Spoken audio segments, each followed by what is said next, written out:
Good evening in my time. My name is Alan, and today I am facilitating a session of Night's Dark Operators. This is part of my continuing effort to find what I consider to be the ideal system to run Night's Black Agents, which isn't Gumshoe, because I can't get on with the system, and particularly I find it too gritty online.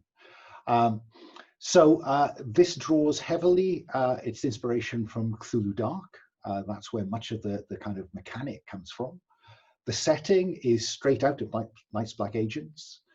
So we are talking about hardened operators in the shadowy recesses of the European crime and intelligence communities who have discovered that much of what is wrong with the world today can be traced back to a secret vampire conspiracy. And these sessions will be all about trying to dismantle parts of that conspiracy. As my kind of scaffolding for this, I'm using bits of the Zalozhny Quartet by Gareth Ryder Hanrahan, published by the same people who do Night's Black Agents, which now escapes me. Cubicle 7, maybe? Odysseus? I don't know. Pelgrane Press. Say again, Josh? Pelgrane. Pelgrane, yes, sorry.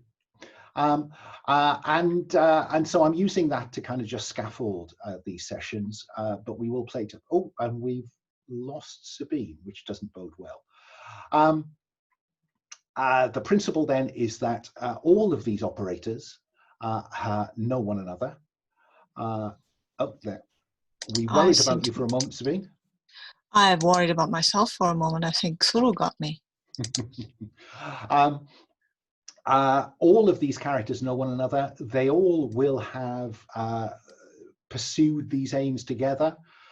None of them have any particular direct connections back to the agencies or organizations they were once part of. And we might explore how that happened in play. And we will explore why they have been sucked into hunting down vampires and dismantling its conspiracy. This game is organized as part of the Gauntlet RPG community's monthly calendar.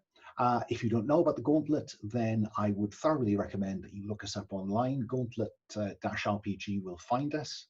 A community running 100+ online games in a variety of systems, mostly story, narrative, OSR, indie, but including some of the more mainstream titles, including, I think, at the moment, quite a lot of Star Trek about. Come and join us, come and play with us.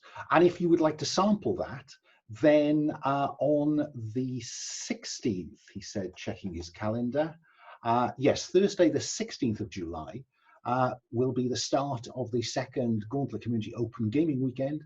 This is a chance to come and play with us for free, just to get a feel for what the Gauntlet is like and the kind of games we run and how we run them.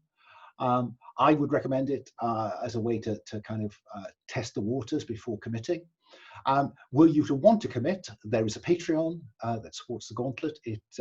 At a certain level of the Patreon, you would get priority access to games such as this. We also have, I think now more like a bi-monthly zine, though to be honest, the current one I think is pushing 1890 pages. So zine seems a little kind of low key for what it is, codex.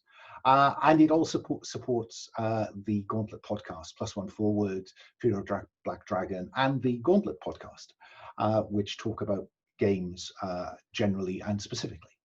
So that's the Gauntlet. And yeah, come play with us from this weekend to the 16th. I think there are still some seats available for Gauntlet Open Gaming. If you plow that into Google, it will find the site and tell you what to do. Okay, so I've talked about the setting. The aim today really is this is the first of 4 sessions that we will be playing together, and fingers crossed that will be with the same players and same characters.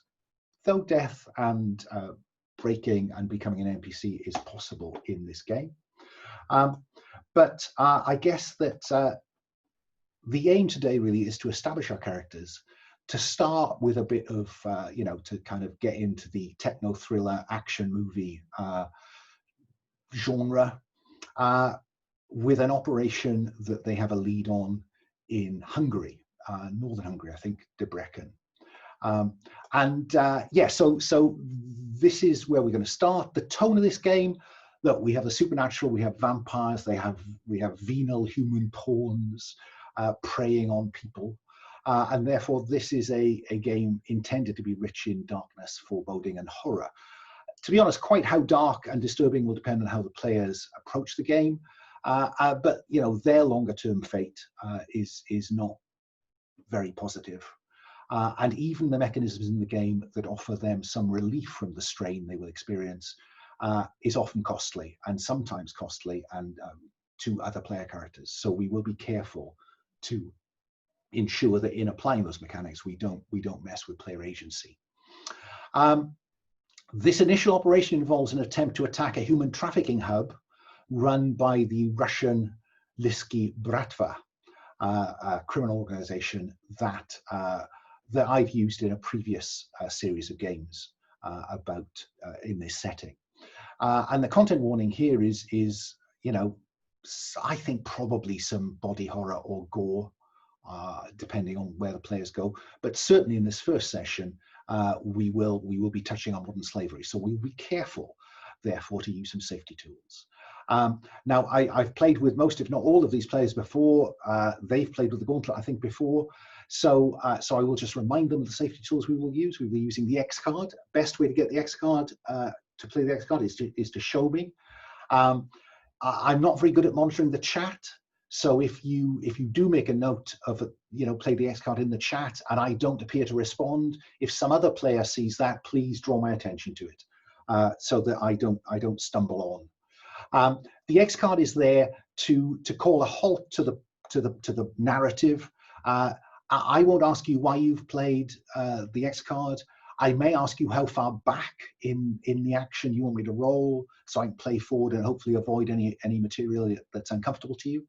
And can I stress that if we touch on something you think, no, I won't play the X card, and then later on you think, actually, I wish I had, because it comes up again or something like that, please, just because you didn't play it the first time doesn't mean you can't play it the second time.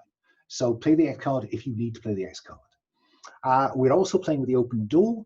The open door means that if you have to step away from the game, that's fine. We hope you come back, but sometimes stuff happens that you would be more comfortable, or you've got other things to do that mean you have to step away from the game. If that happens, that's fine. If you can leave us a message that says, coming back or not coming back, that would be helpful. But, if you need to step away, turn off your camera, step away. We're also playing within the Gauntlet Code of Conduct. This is, this, I suppose, defines what we like to think is a very positive table culture in the Gauntlet. And we would be playing to it. I tend to summarize it very simply, which is don't be a dick, but it is a very detailed code of conduct that we will play to. And perhaps the last and most obvious part of safety we'll be using is lines and veils. And I would at this point ask the players to just check out the lines and veils tab in the character keeper. Now, I've put some lines in. My starting lines are always sexual assault and violence and harm to children. I'd ask the players, put any other lines in that you would like to play to, and I'll check those back before we get rolling too far. Veils are those things that may appear in the may come up in the narrative, but if they do, we will draw a veil across them. We will fade to black. We won't see the detail. And for me, again, a starting veil would be sex, consensual sex, and domestic violence and harm to animals. Again, those are my starting points. Feel free, folks, to upgrade those veils into lines. Those are starting points from me. They are not final points. The other thing that you'll see in the lines and veils tab, folks, is there's an ask first column. So if you're not certain about something and you would want me to ask first, that's the column you will tick. And then finally, there's a kind of column of stuff that you might actually be interested in. Now, I have put some ticks in there because, to be honest, this is a game where the possibility of betrayal between you and the possibility of violent conflict because of those stress release mechanisms. I'm not saying be interested in them. They're there as an aid memoir for me to remind you that the rules say those things. So if we line betrayal between PCs, that may make it quite difficult to apply some of the rules because some of them may look like betrayal in action. Similarly, romance with PCs is marked on the sheet currently. Again, not because I think you're necessarily interested in that, but it's my aid memoir to stress that one of the stress relief mechanisms in this game is to have meaningless sex. And that could be with a PC unless you tell me it's not to be. And so that's what those marks in the 4 columns on the right hand side are for.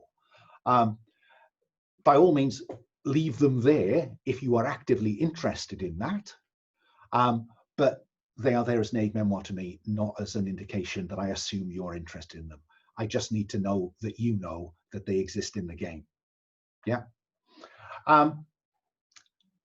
That is enough from me, I think, because I think I've whittled on far longer than I usually do. It's because it's a game that I have not yet tried out, really, apart from in theory. So, with all that in mind, let us meet our players and have them tell us something about the character that they are playing. Can I take this in character keeper order, because I'm lazy? Can I start then and say, Puckett, say hello and tell us a little something about Mia in terms of what she used to do and what she used to watch and who she used to do it with. If you can get down as far as the description, and then we'll do the rest more as a conversation. So. Sure thing. Hi there, I'm Puckett. I use he, him pronouns. Today I am playing Mia Smith. And she used to work for the CIA after running into some weird stuff in her adolescence and meeting a mentor who taught her how to hack and helped kind of smooth the passage into the intelligence community. And well, it turns out the CIA doesn't have much tolerance when you keep running off and telling them that you have to go hunt down vampires. They tend not to take such things kindly or seriously, and eventually you're kind of tossed out on your ass and marked as a loon. But, well, Mia knows the truth, and she's still hunting around Europe, staking vamps, hacking into their networks, getting intel, trying to find the handful of people who will actually work with her to make sure that we don't all become a food source.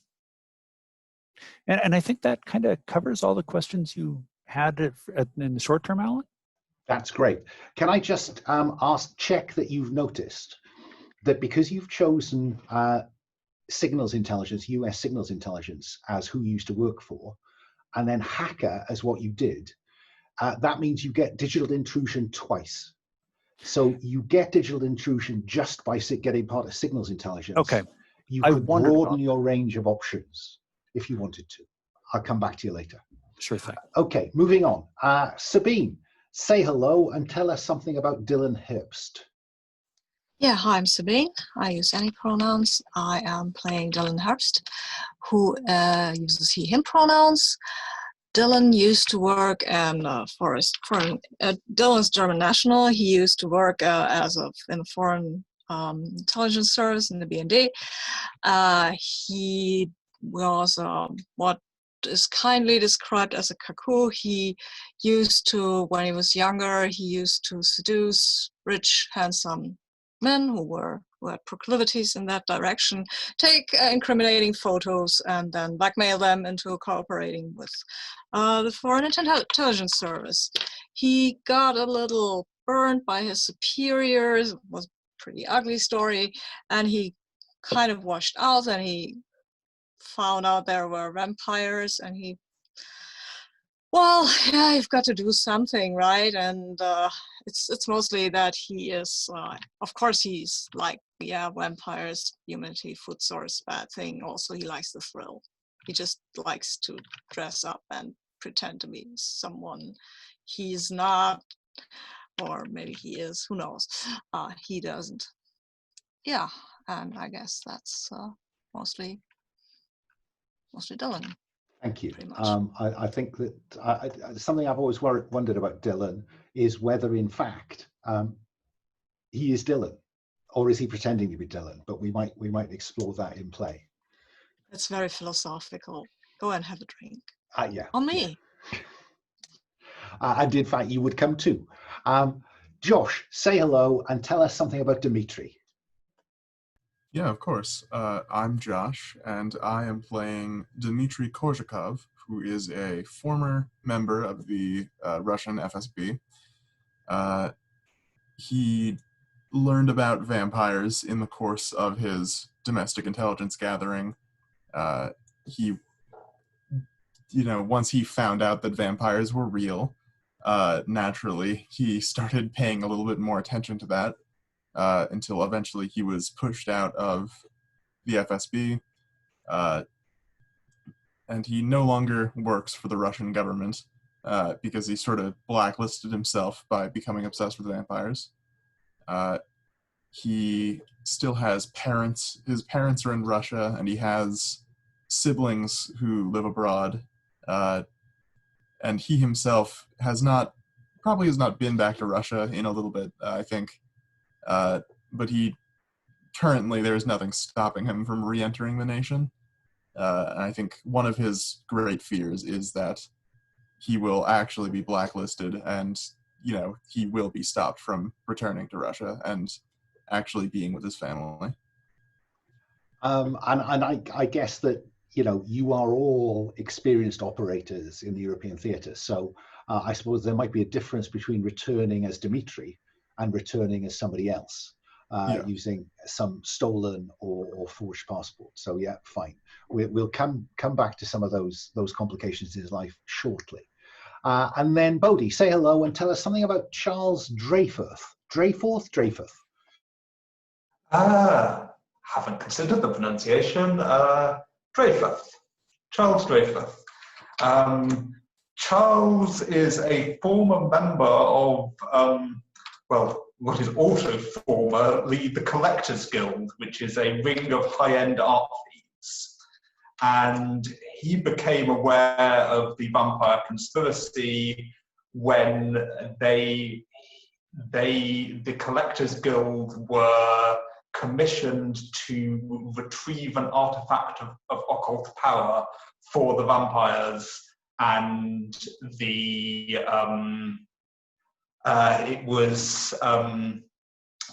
brought in the cleaners afterwards and burnt the entire organization and made a little bit of a mess of it, in that Charles and his fiancée James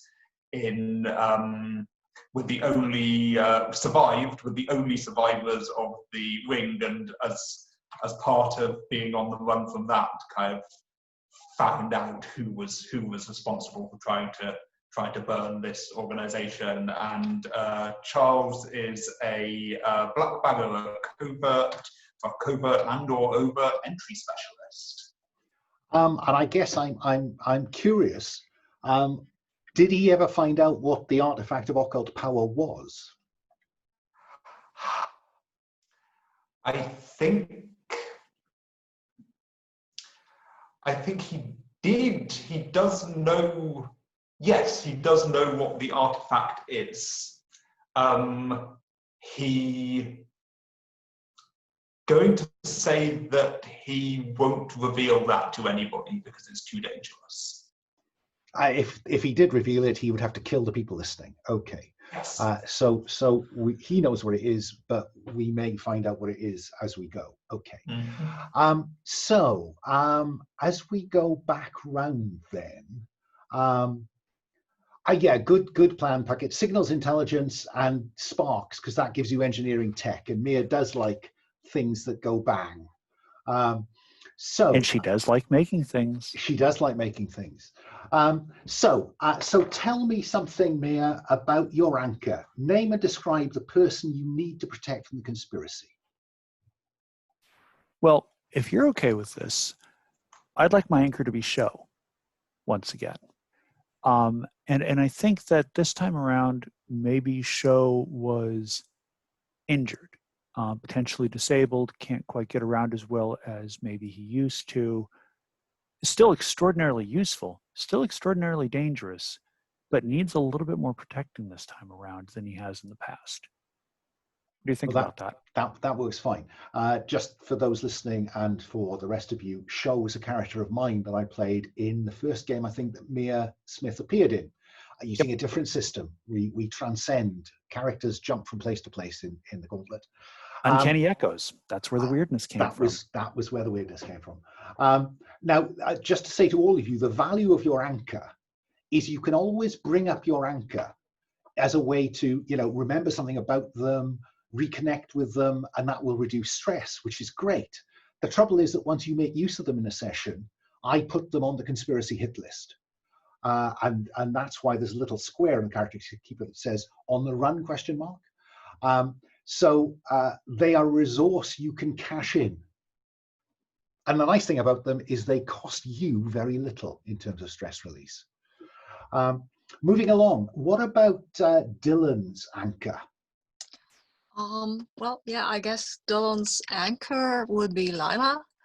Lila, she's an LGBTQ plus activist who kind of met Dylan at some sort of protest, and for some reason they hit it off a little, like in the way of talking, because Dylan is quite ruthless. He was married once, and he even has a child, but he doesn't see them, and he is not very close to them. So he is, as you said, it's kind of depends on the head who he is from day one to day two. But kind of something that Lila said, or the passion that she had for this thing, this cause that affected him as well. That was something he kind of got entranced with and kind of likes, and he feels that she's kind of his moral compass or anchor. Anchor is a perfect word for what she actually is.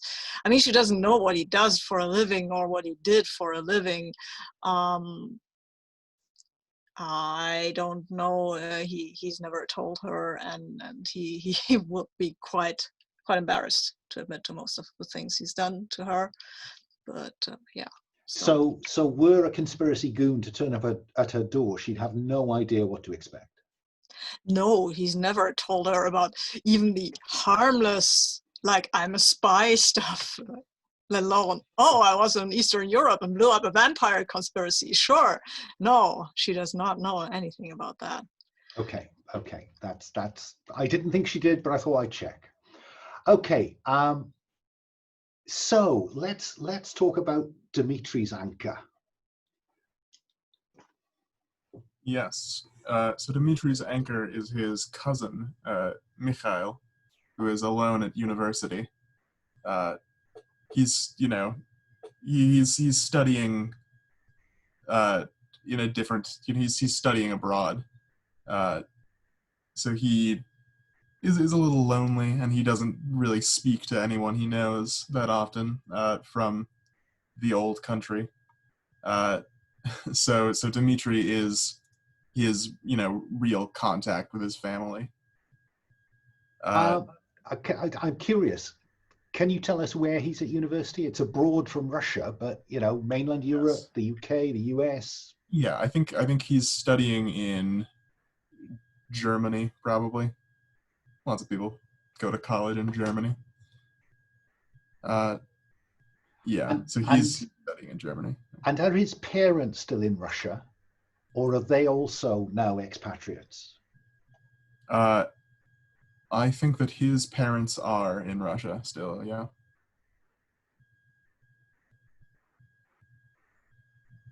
Okay, that's helpful, thank you. And finally, Charles, I think you mentioned your fiance, James. So tell us a little bit more about James, Naismith, your anchor. So James was also a member of the Collectors Guild. That was where we met. I think what James did in the Collectors Guild, I'd say James was, and I've forgotten the name out of heist fiction, but the one who finds. No, that doesn't work. He was the planner, let's say. He was the one who planned the operations. So the brains of the operation. Yeah, he was the brains, and he also was in the same operation, but he got more exposed. He managed to get away, but he can't act as overtly because if he's out in the field, he's at more of a risk of discovery, and so it's left to me to be the one out there taking on the conspiracy, while James kind of lays low and tries not to draw attention. Until presumably such time as you are forced to think too hard about him, and suddenly the conspiracy have him on the list. Okay, Yeah, that's fine. Let me go back round then and ask each of you in turn why you chose to confront the conspiracy, because having found out about it, having been confronted by it, you could have just walked away. So Mia, why did you choose to confront the conspiracy rather than just keep your head down? Because if the conspiracy wins, we're all cattle. And I'd rather die on my feet with a gun in my hand than being bled out to feed a bloodsucker. So, yeah, so you've chosen humanity. When you found out what they were doing, you had no choice but to confront them. And the question that throws up is, what would you sacrifice to stop them? And you're telling me anything and everything. Absolutely anything, absolutely everything. Anyone, everyone. And yourself. Better to die on your feet than live on your knees. Okay. Then Dylan, I think you mentioned earlier excitement. You live for the sheer unadulterated adrenaline rush of the chase. What's the one thing more important to you than excitement? Survival. There is such a thing as too exciting. I mean, I like the thrill, yeah, but I don't like to get shot at all. I mean, I like to go in and know that these people will be fooled by me. What I don't like is when they find out who I am and I'm still there. That's too exciting. When the bullet starts flying, I don't know. No, I'm not the. I mean, I can shoot, obviously, but on the occasion it can be exciting. But it's more exciting if they don't know that I'm going to shoot them. Okay, so when was the last time that you thought, actually, this is a bit too exciting? Can you tell us, give us an example, just as a kind of benchmark that I'm pitching at here? Yeah, remember that soiree somewhere where suddenly somebody brought a grenade launcher? That was a bit much. I mean, it was fine. It worked out fine, and I would do it again in a second. But that was the moment where I wanted to go, and I did. Okay. So excitement up to the point where it gets truly dangerous. Okay. Yes. Yeah. The reason I'm asking some of these questions is that if I feel you're not living up to the character concept you're in the process of fleshing out, then I can always deny you the use of your expertise, which will reduce your chance of success. So I'm just trying to flesh out where you stand on these things. What about Dmitri? Dmitri has said, why did you confront the conspiracy? A thirst for knowledge. You have always been fascinated by the allure of the blasphemous unknown. And the question is, what would you give up to know more about them? Dmitri? Yes. So Dmitri has already, he's already sort of flagged himself in the eyes of Russian intelligence. With his interest in this and his leaving the FSB. he is aware that if he continues to confront the conspiracy with what he is, with what base of knowledge he has, he will make himself even more of a target there, and he will, at least undisguised, as Dmitri Korzhakov, never be able to return to Russia. And that is something that he is willing to do, but hesitant to do, I think, for ultimate truth. So just so I'm absolutely clear here, he is prepared to give up that final connection with his family in order to know more.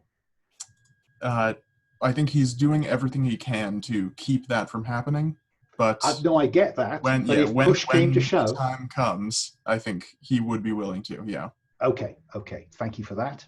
Novosibirsk, I'll have to look it up. I think it's in the far northeast of Russia, isn't it? Is it the back beyond? Yeah, it's past the Urals. Yeah, in that great big expanse. Okay. Charles, why did you choose to confront the conspiracy? You've said lost. They took someone from you. Who was it, and who stops you sacrificing yourself on the altar of revenge? So who stops you becoming the kind of narrow focus, I will kill myself in order to kill them?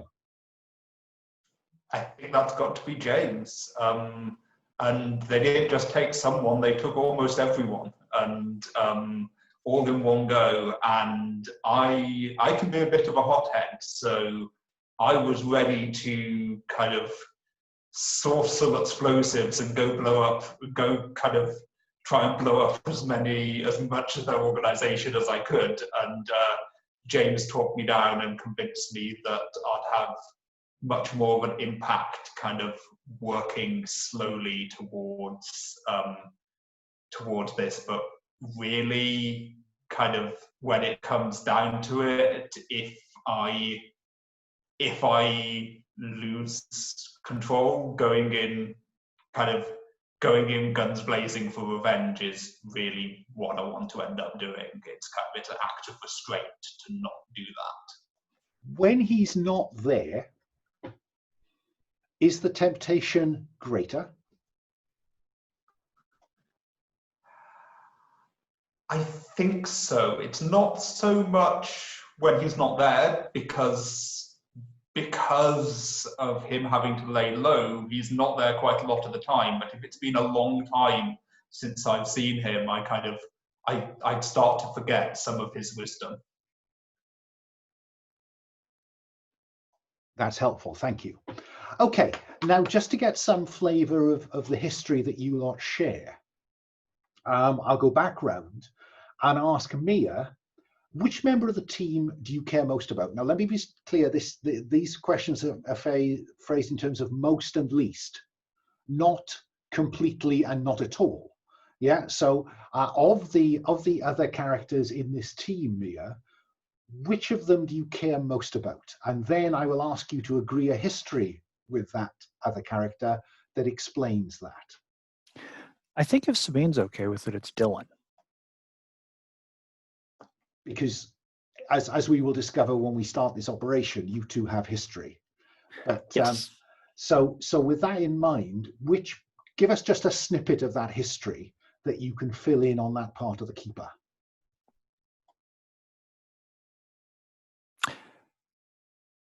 I think just to make it really kind of lighthearted at the start, I think I wound up taking Dylan hat shopping at one point. Just when we had a little bit of downtime, we were between jobs, we'd just come out of something kind of ugly. And I think to kind of like take a load off, we went hat shopping just for the fun of it. Fun hats, silly hats, even a couple of very nice hats that we wound up purchasing. But it was kind of one of those trying on hat montages where there's like a big floppy straw, like, gardening hat that you might see a grandmother wearing type thing. And then, like a nice little trilby or, just hat shopping. That's great. And it might be just appropriate at this point just to hang on. there is Dylan in conceivably one of the hats there we go, one of the hats that you bought on that expedition. Okay, then, oh, and I suppose to be fair, we ought to just, there is, I'm not used to this many screen share clicks, but there is Mia Smith for everyone to see. Okay. Dmitri, sorry, no, Dylan, let me stress, this does not need to be mutual. Just because they care most about you doesn't mean that you have to care most about them. So Dylan, which member of the team do you care most about based on what you've heard so far? I mean, come on, she bought me a hat. That has to, I'm sorry, guys, I would love to have it be Charles or something, but I think it's not just the part with the hat shopping, but it's the part that when I got to know Mia a bit better, she's not somebody who lightens up easily, right? And you don't get her to smile a lot. But when we went there, there was, like she said, there were silly hats, and it was a moment that you don't usually have with, that Dylan mostly usually doesn't have with somebody he's not conning. Fine. So you can reflect that in the keeper as well. Dmitri, which member of the team do you care most about? And then you can agree some kind of history that helps us flesh that out.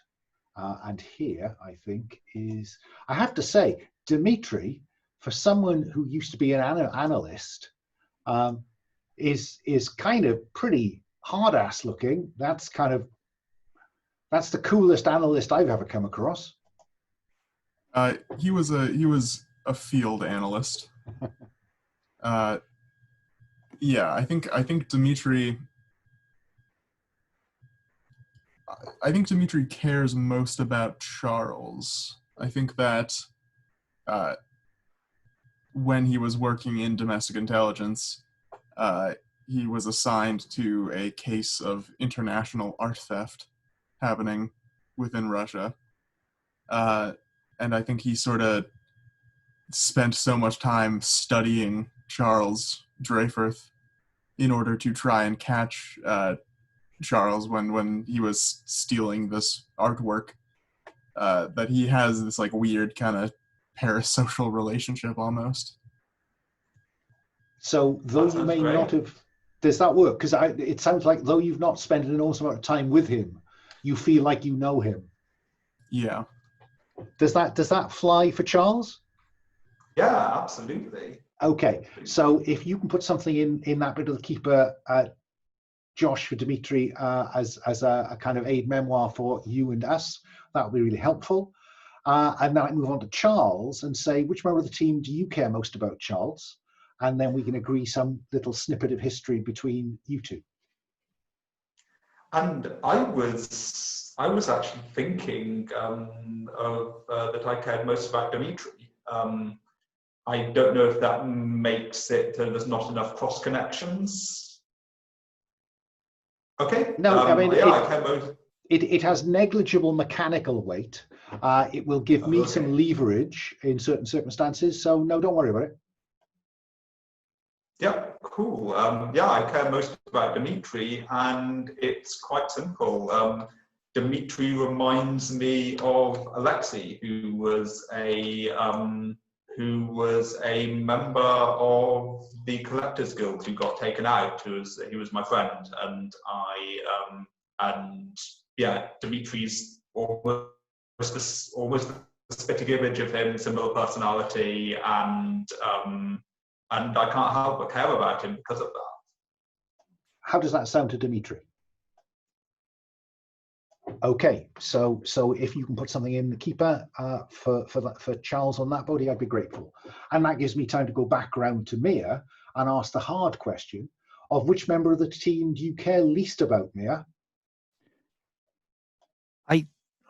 Let me flip back over real quick to the character keeper.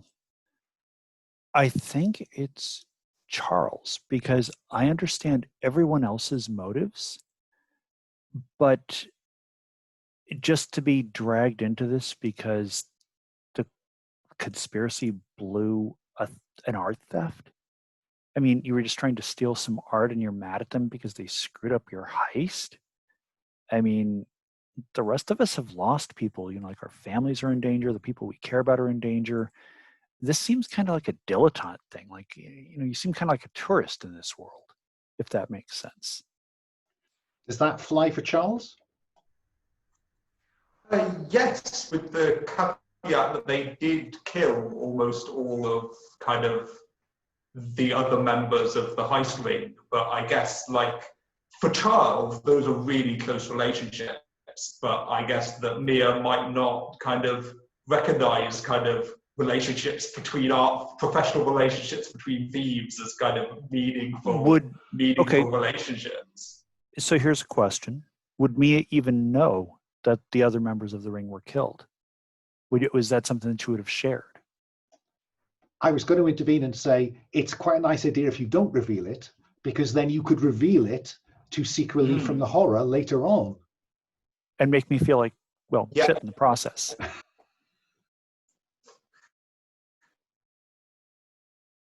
Yeah, no, that's not something I shared, because that also makes my... Oh, sorry. My back?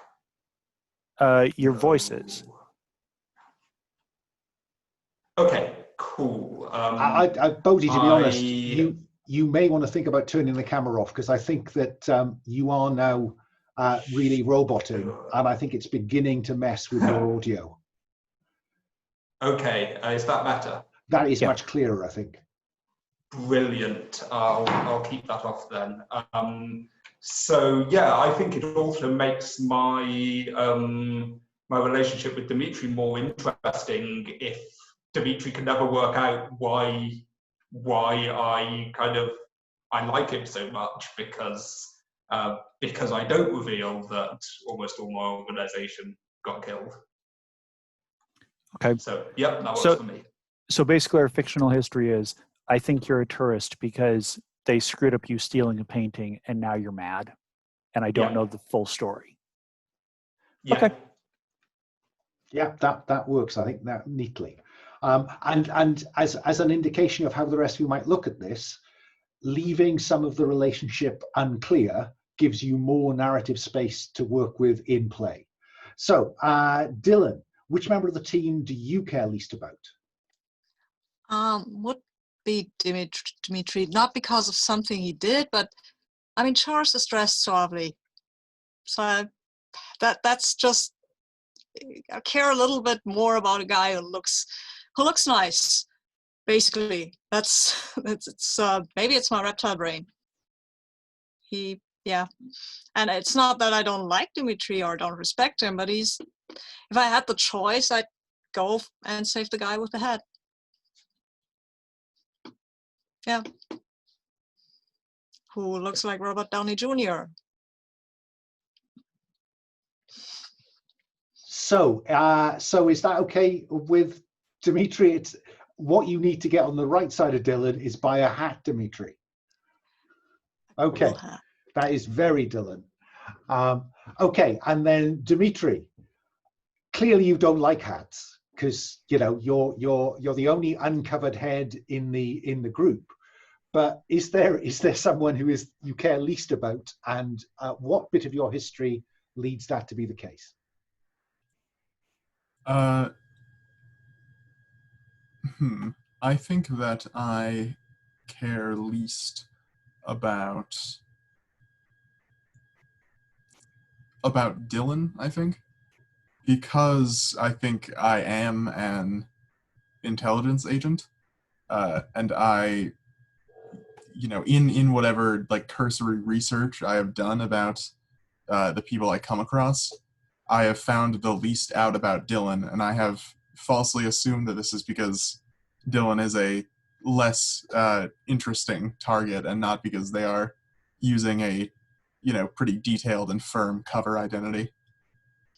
Multiple cover identities, but yeah, I like that.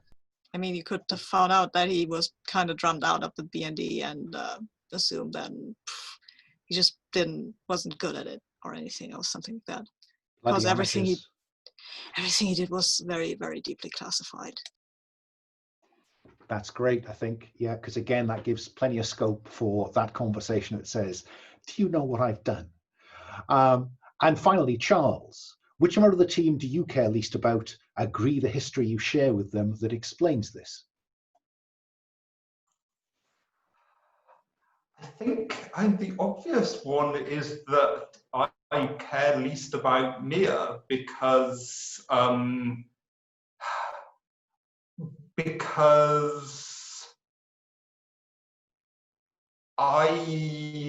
not so much because I know, which I probably don't, that you think I'm just a tourist, but because I know that you don't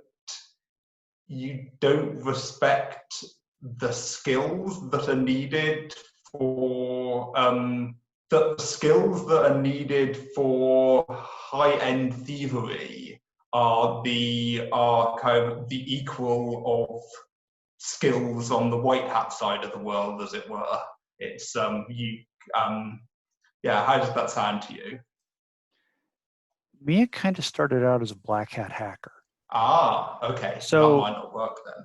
Yeah, she was recruited by the CIA due to, well, basically being bad. One thought,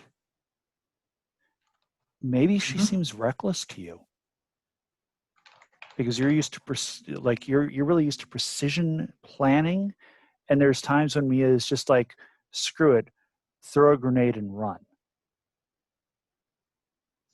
Yes, I think that you seem reckless, and but the reason I dislike you and dismiss you a little bit because of that is because you remind me of what I've wanted to do since my loss. It's kind of, I'm this, Okay.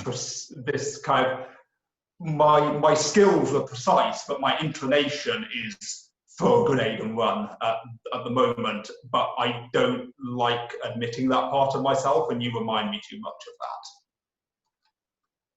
I think that's quite interesting.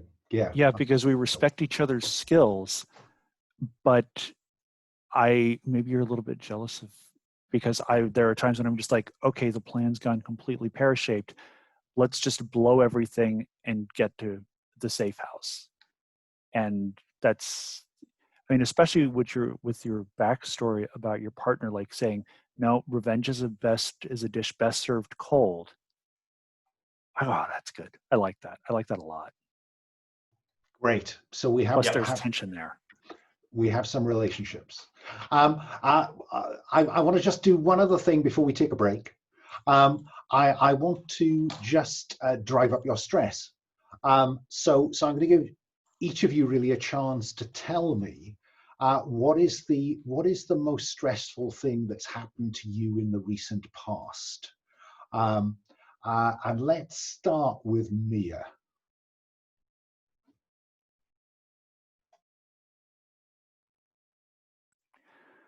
Most stress related to the conspiracy or otherwise?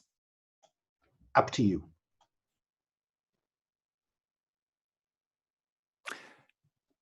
Can I think about that for a moment while you move on, if anybody has a clear-cut idea? You can. Dylan, what about you? Family dinner. Oh, go on, tell me about that.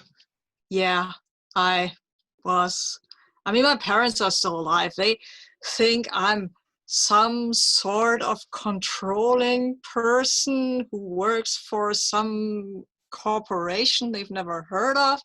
I mean, I'm good at telling people that I am person X and do that, so they have no reason to suspect something is off.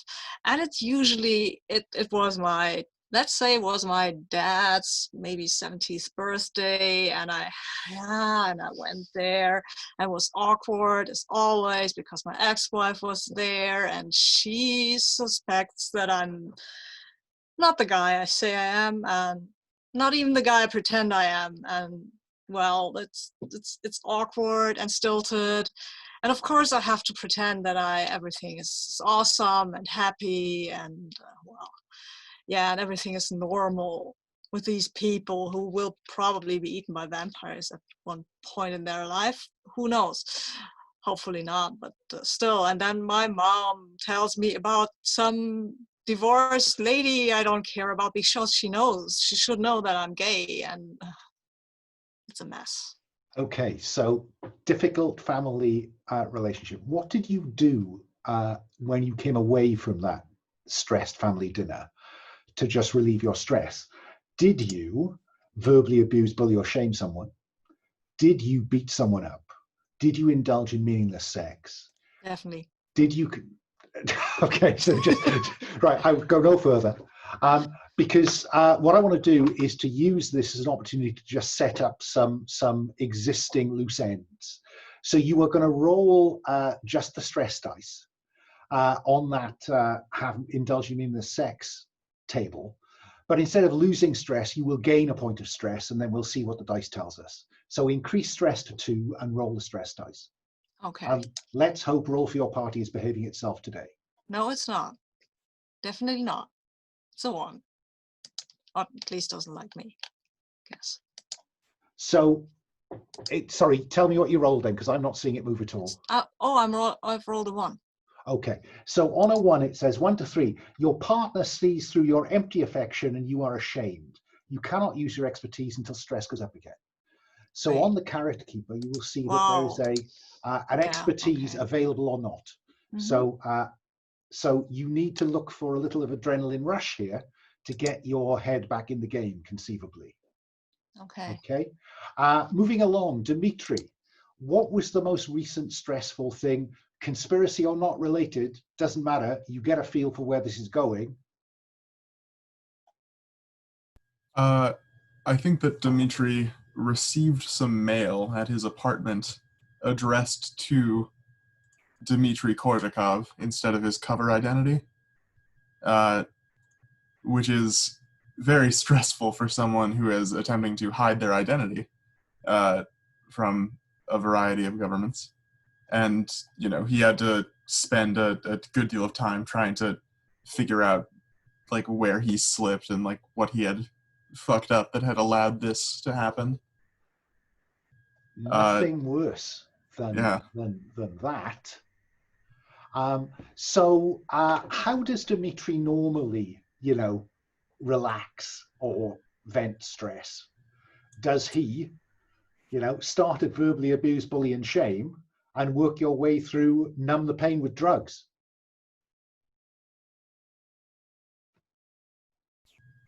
I think that he I think that he's been using drugs to, sort of forget.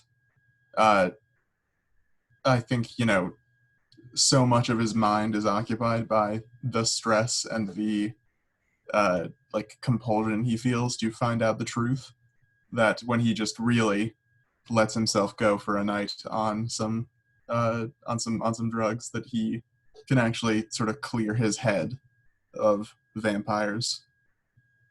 That's great. Well, increase your stress from 1 to 2 and roll the stress dice, please, to see what the consequences of the last binge might have been. That is a 5. So if you try to numb the pain with drugs on a 4+, agree with the GM whether you push someone who cares about you or is important to the operation away. Might be quite difficult. We don't know enough about the operation yet. Overlook a crucial deadline or event that puts the operation at risk, or sell something that's important to the operation to pay your dealer. Say which PC you steal it from. They have one less equipment box available than they thought. So they think they have something with them, and it turns out when it gets crucial, they don't. So which one of those options, I won't say attracts you, because none of them will attract you, but which one can you live with?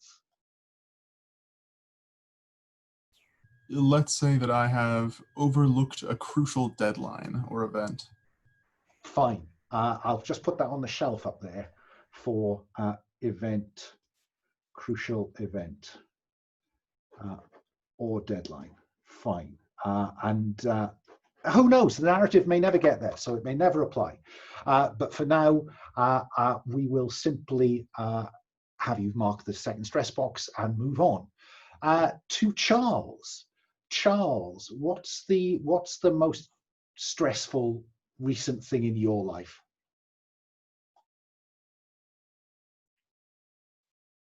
So I think that it.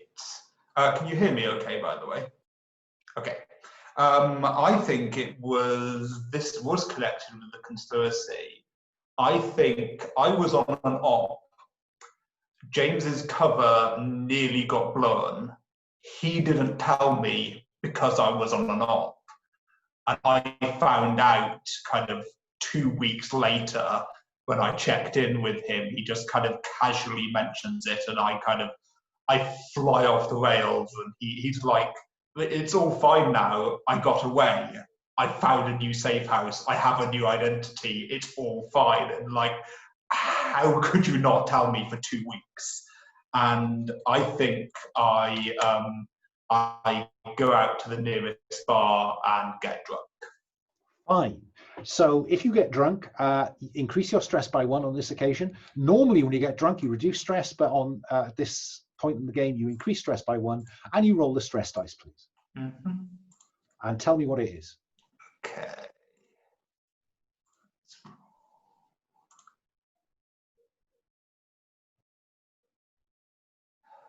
It's a 1.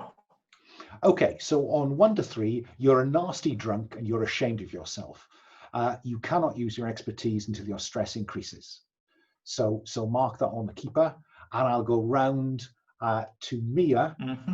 What is the most stressful recent event in your past, Mia?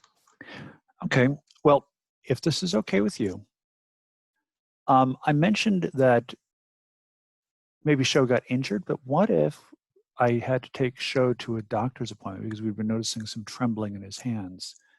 And it turns out that the diagnosis is something in the lines of multiple sclerosis or Parkinson's, some sort of degenerative condition that is eventually terminal.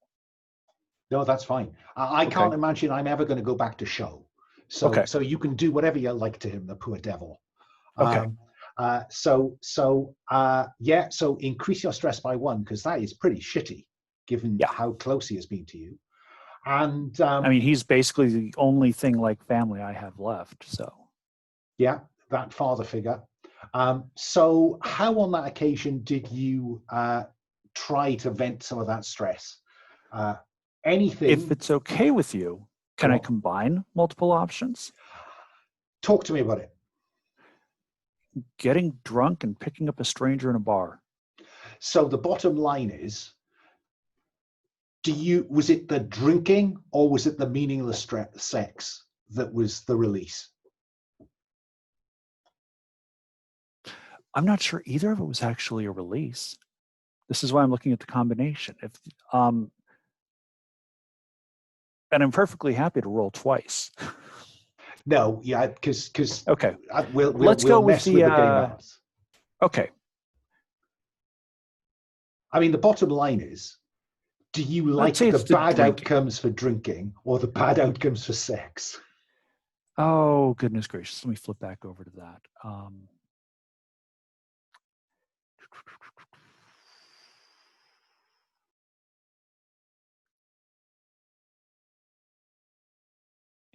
You know what? I think being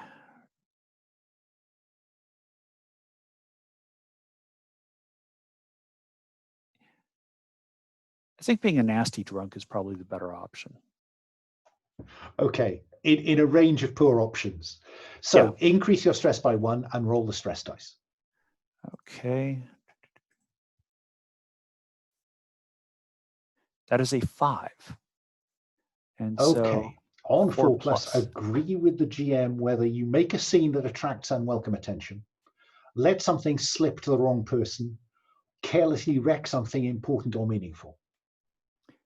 I'm struggling to see what's important or meaningful at this point in the narrative. So I think I want you to look at the first 2. So here's a thought.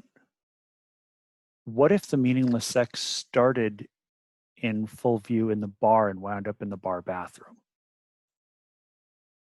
You Would that be a certainly, sufficient scene?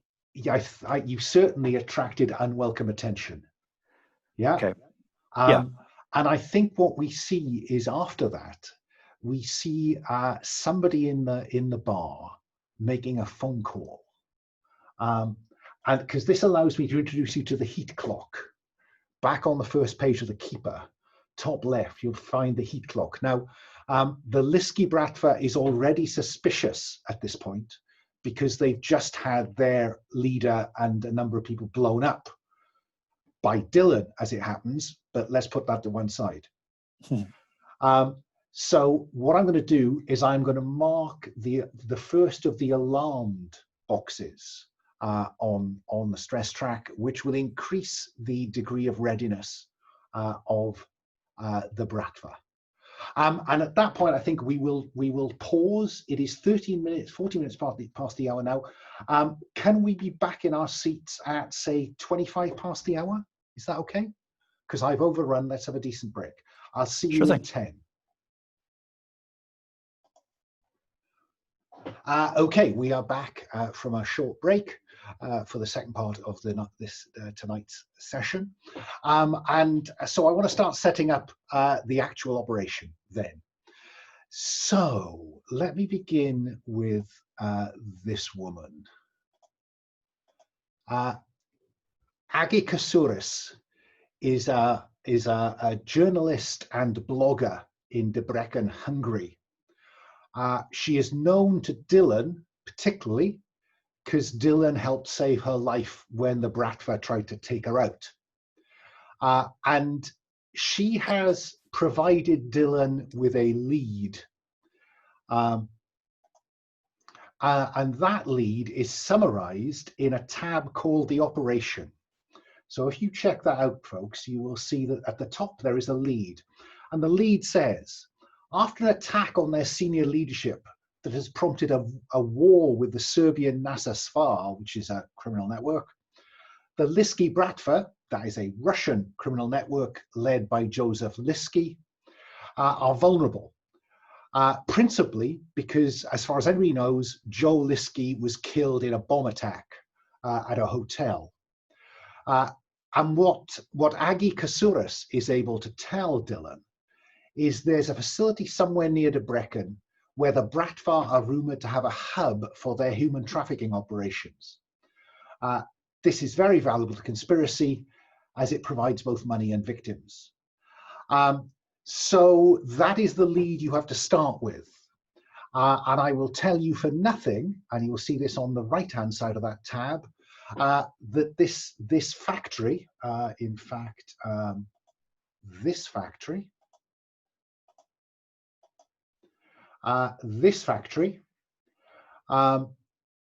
is located northeast of Debrecen.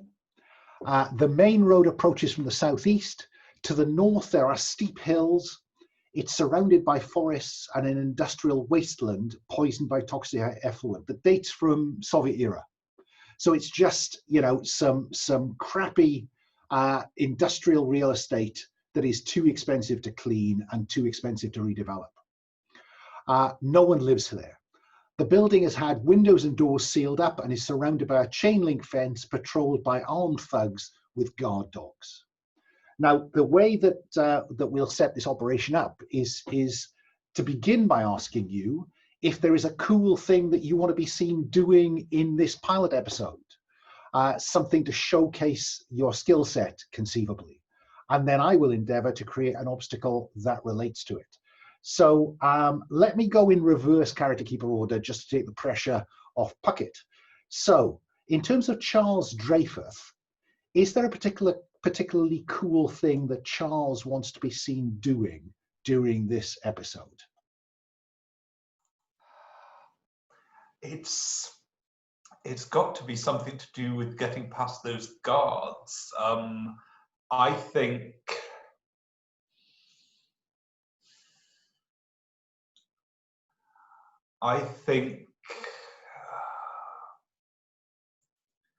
kind of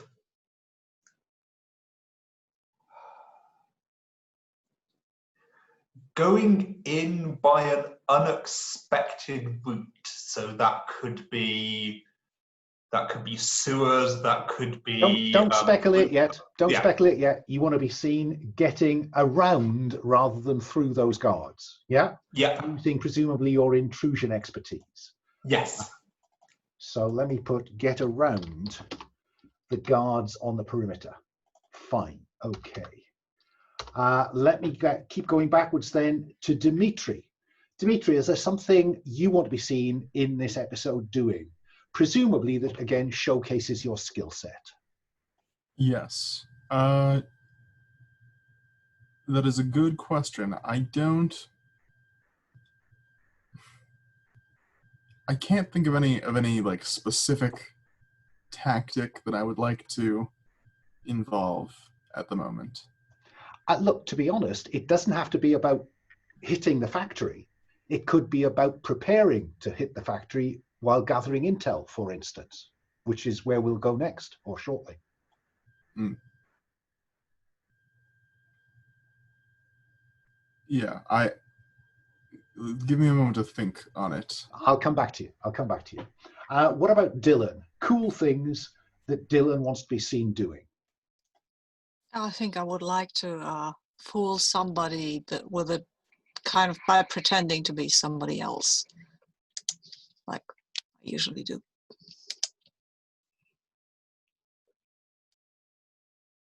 So using that disguise approach, okay. And finally, Mia. Is there something that Mia wants to be seen doing on screen? I could be hacking their networks, cracking their comms, building something to get that's probably staggeringly dangerous or perhaps a little bit useful for the team to get in. Any of those things. So what if we went with doing something technical? Because that covers a multitude of sins, doesn't it? Yeah. Okay. It covers, I think, most of them. Yes. Yeah. Dmitri, I'll come back to you now, but I can come back to you later if you want to leave it for now. Yeah, let's say that I would like Dmitri to, do some good on the ground investigation, right? Makes a lot of sense.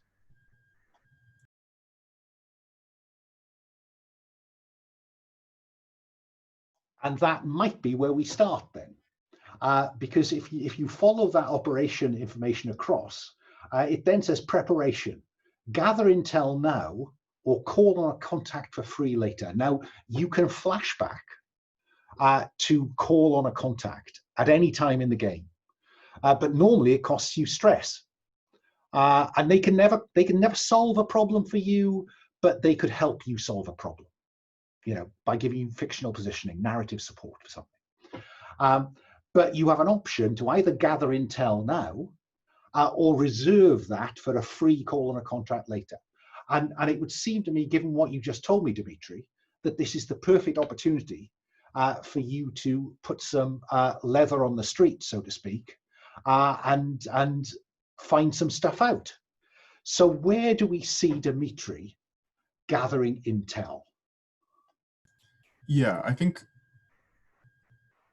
specifically he is sort of surveying the factory and trying to see, where exactly people come in and come out of it, to see if there are any people like around the factory at, when it's dark out, that like leave out of a side door or something, when that might be unlocked, when there might be a way around. Okay, well, let's engage with the mechanic then, because that sounds like investigate. So you are rolling the white dice, because you always do. You certainly have expertise in this kind of stuff. Right tool, I'm struggling a bit, but if you can convince me that there's some piece of equipment that would make this really easy to do.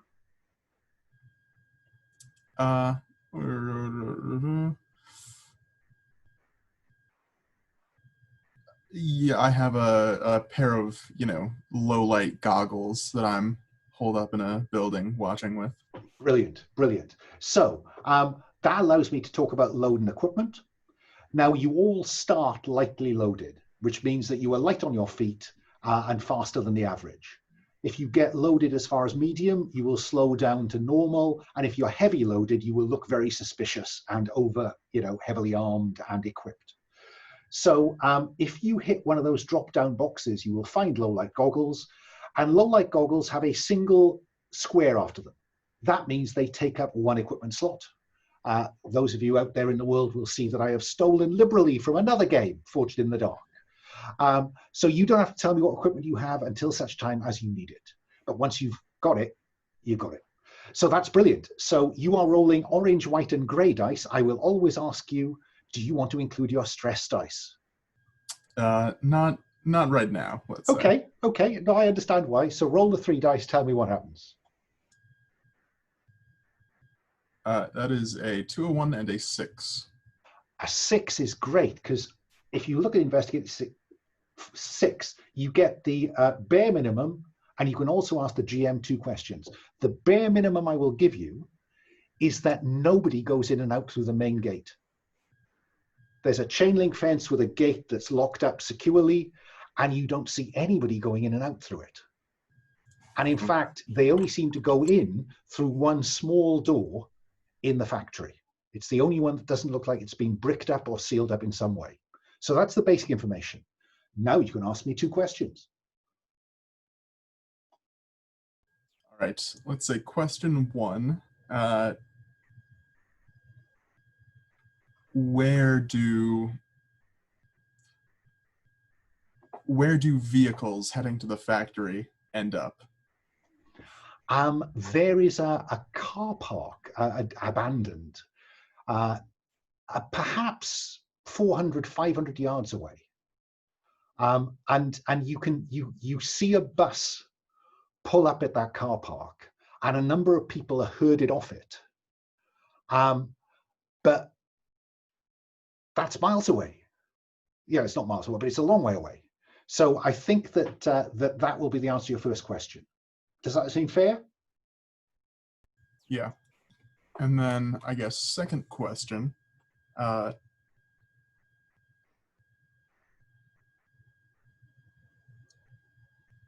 actually, in that same thing, where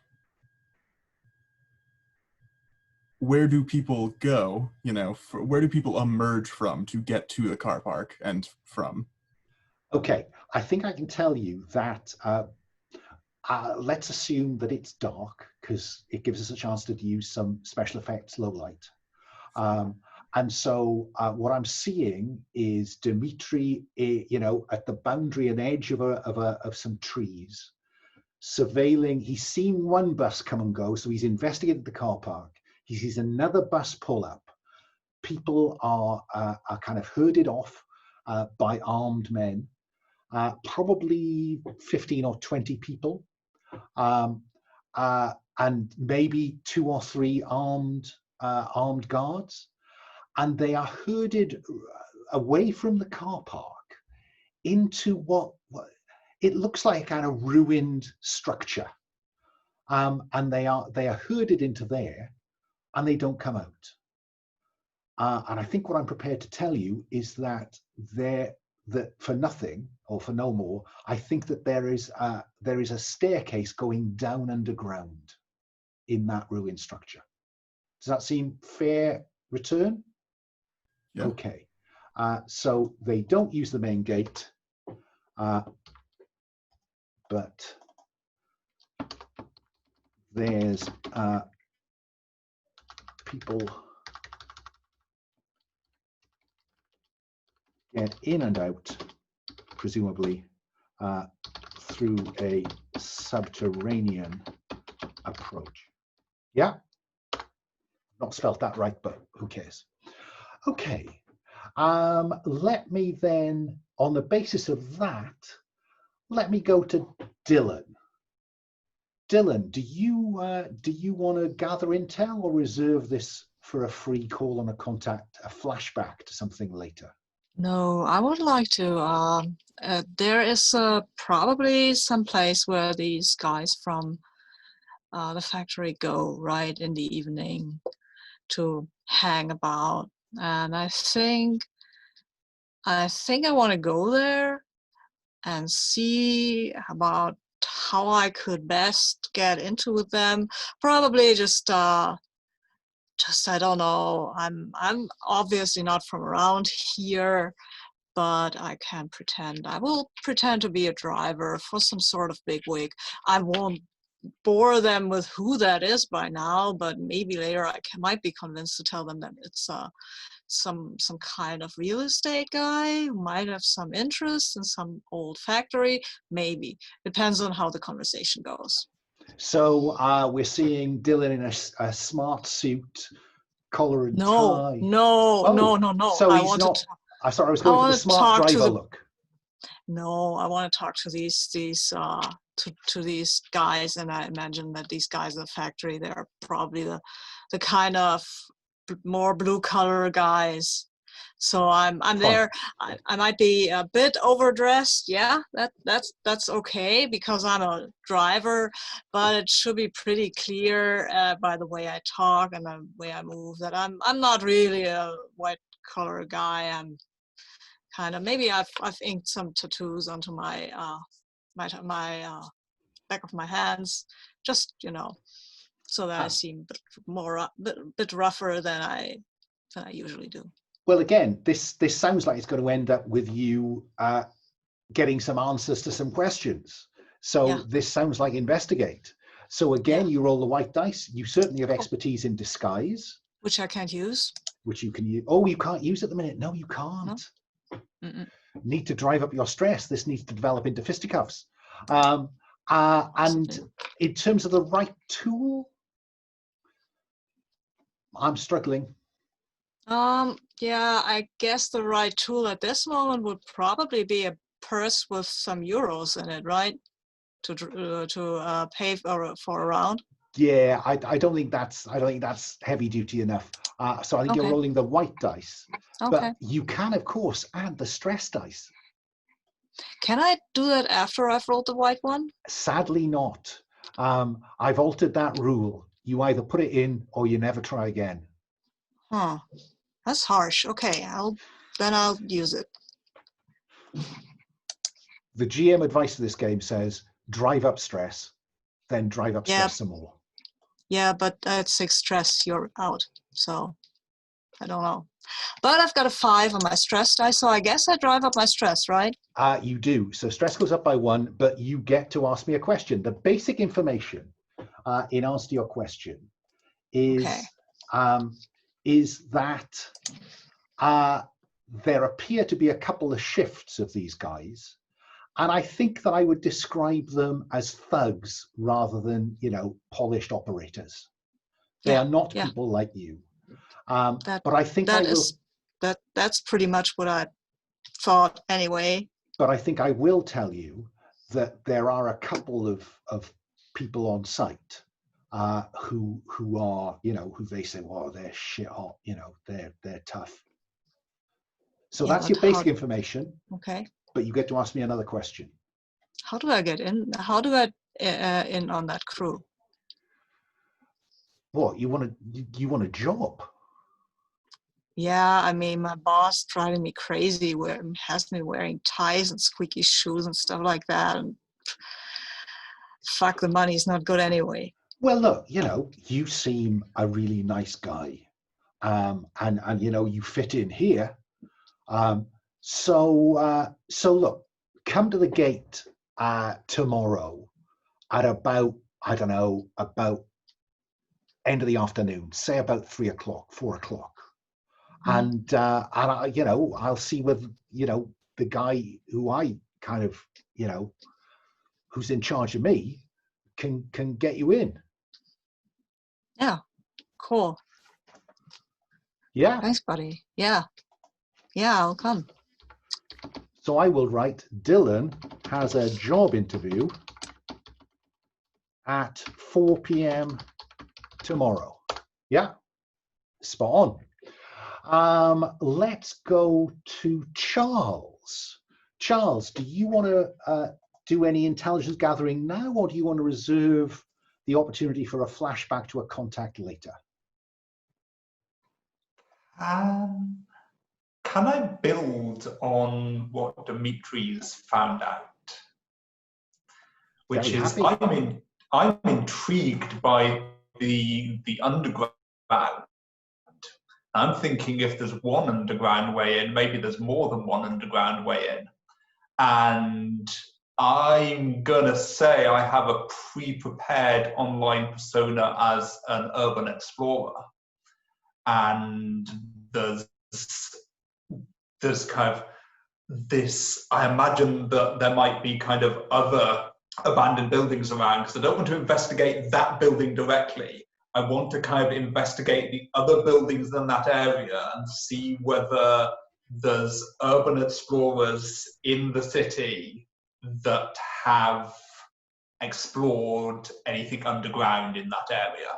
So just so I'm clear, is this trying to get the word from other urban explorers by, making them believe that you're one of them? Is it? Yes.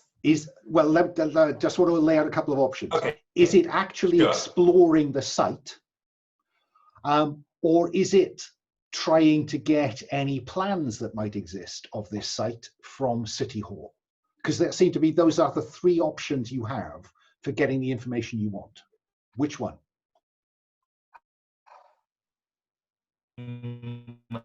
I think I'm going for the trying to find out from other urban explorers. Okay, so you certainly get, this sounds like investigate again. You are certainly rolling the white dice.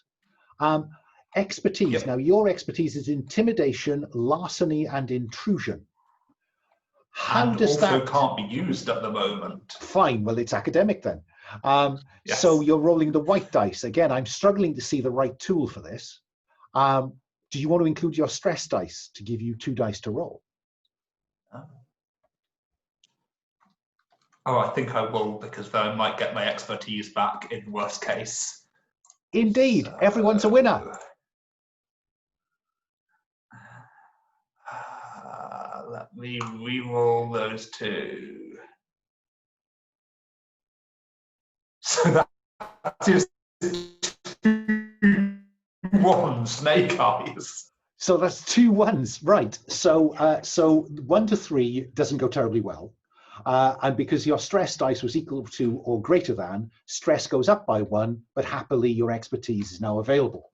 Your head is back in the game.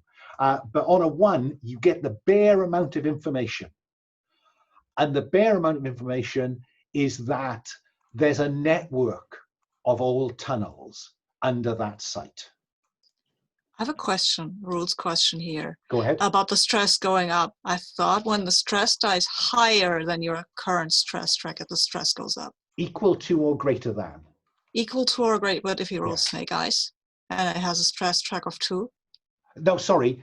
When the dice roll is equal to or greater than. Oh, if I make you roll, if you the include added dice. No, if you include the stress dice, if you check basic rules top left, basic moves. If you include your stress dice and it rolls equal to or greater than the highest dice, stress goes up by 1.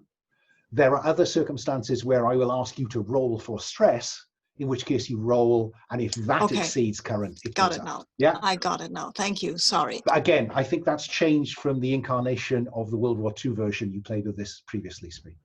So stress has gone up, expertise is back, and there is a network of tunnels under there.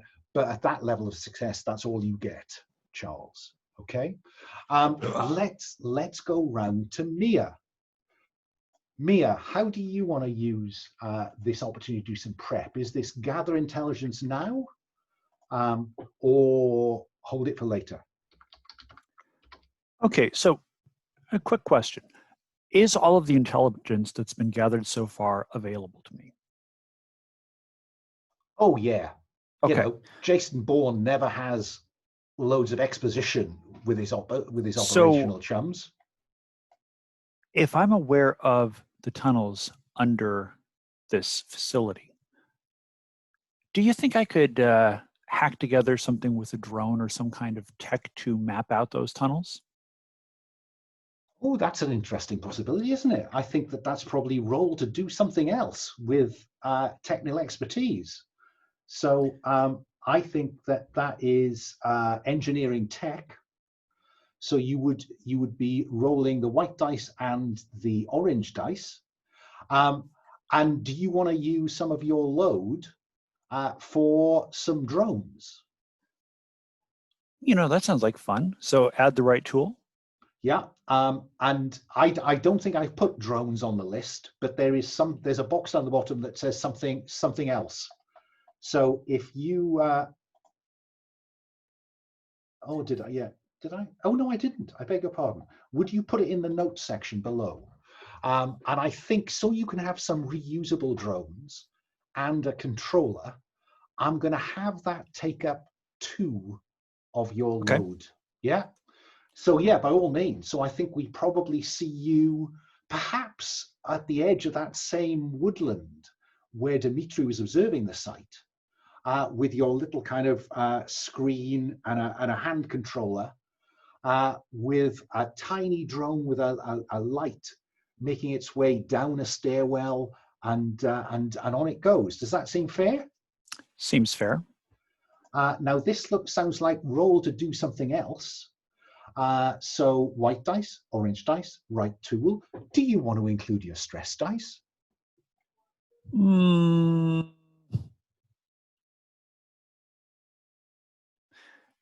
Stress dice equal to or higher than the highest dice roll. Yep. I've got 3 dice already. I feel like those are pretty good odds. I'll go ahead and include the stress die. Okay. All 4 dice.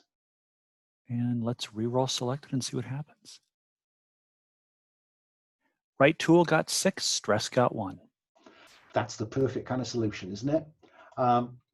So to do something else, on a 6, you succeed brilliantly. The GM will agree with you what extra benefit you get.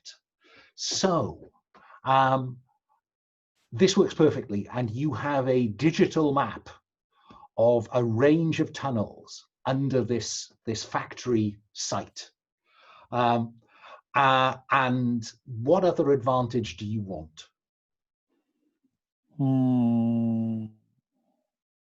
Because you're pretty sure you've identified the tunnel that they used to get in. Yeah.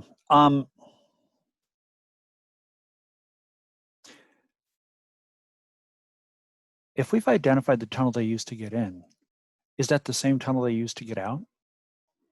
Oh, I tell you what if there's another tunnel they don't know about? That works. Yeah. So I'm going to add that as there's another way in. You haven't, because it would be rash, wouldn't it, to go right up to the end of these tunnels. But you are as convinced as you can be that that tunnel over there comes in at a different point in the basement of this factory complex that they don't know about, because it looks like it's been badly bricked up. Fair? Fair enough. Sounds like almost some, was it Cask of Amontillado that had that? That bricking up scene in Poe? Ah, you're right. You're right. So the only other thing then I need to do is that... I see that last caveat. Yes. And I need to go back and do this for Dmitri as well, actually, because I forgot. You succeed brilliantly and the GM will agree an extra benefit, but also say what reminds you of the horror of the war you're waging. Roll for stress. All right. If I'm going too far with this, let me know. But I think that this main room in the basement is filled with humans being bled slowly as a feeding farm.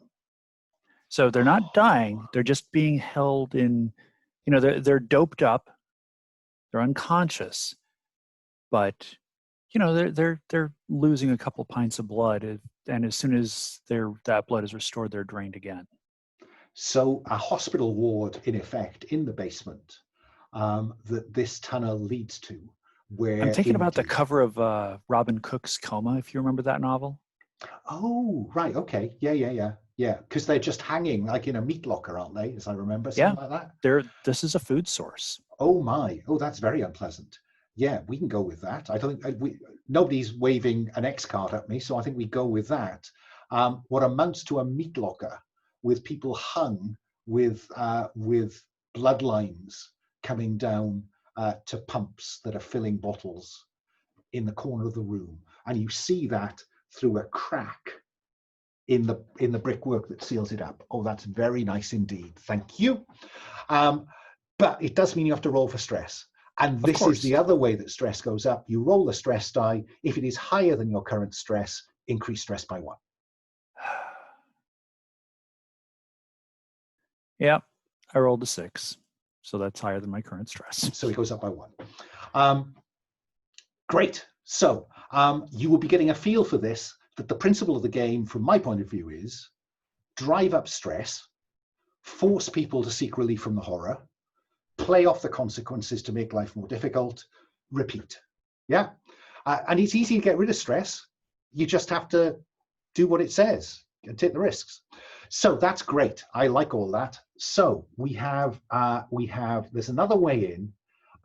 There's to the blood farm in the basement. ... Tremendous. Okay. So barriers.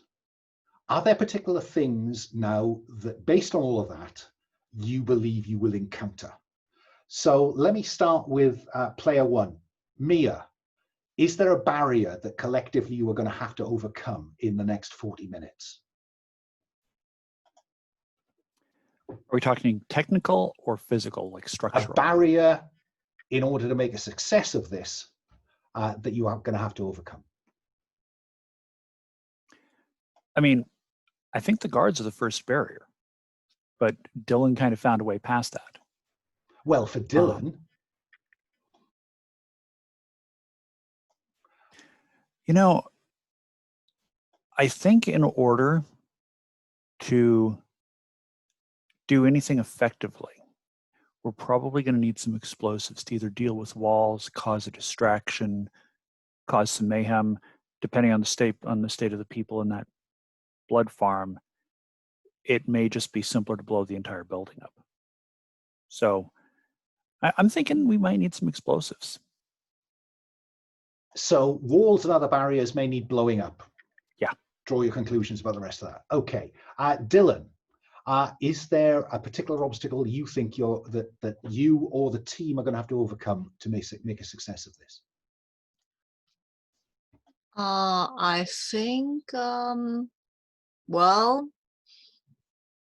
let me think about that. But I think there might be some way or some person, some boss, henchman, I guess, who will be very suspicious of things, strangers going on and stuff like that, but who might also be someone who has a lot of information that we might need further down the line.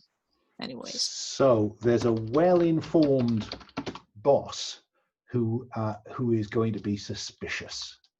Yeah, okay. Dmitri. Yes. I think that there are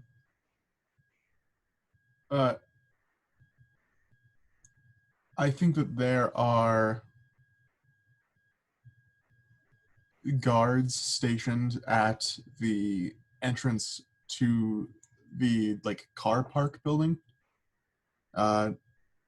Right, so even if we get into the tunnel, we have to get past them to get into the tunnels, to get past the guards actually at the factory.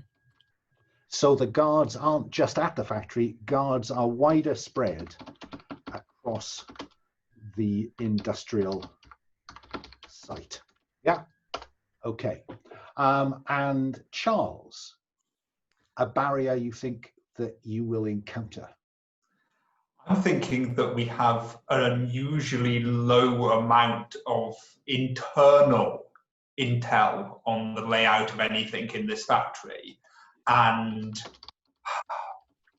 I'm worried that that things might be in unexpected places, that we might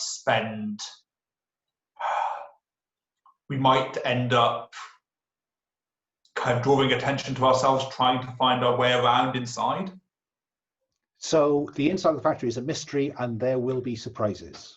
Yep. Okay. Can I ask you, do you want there to be a supernatural threat on site? Is asking Generally, me, Charles, or anyone? The first person I'm who always says up. yes means there is. Probably not like a full-blooded vampire, but there's probably, with this blood operation going, there might be like a Renfield or a ghoul or something there to oversee it. Okay. I will say that my obstacle in this game, I've called all the supernaturals freaks. So there's a freak on site, and you're hoping it's not a full-blown vampire. But then there will be surprises. I will keep my reserve obstacle to myself for now, and I will leave exfiltration until we get to that point. So,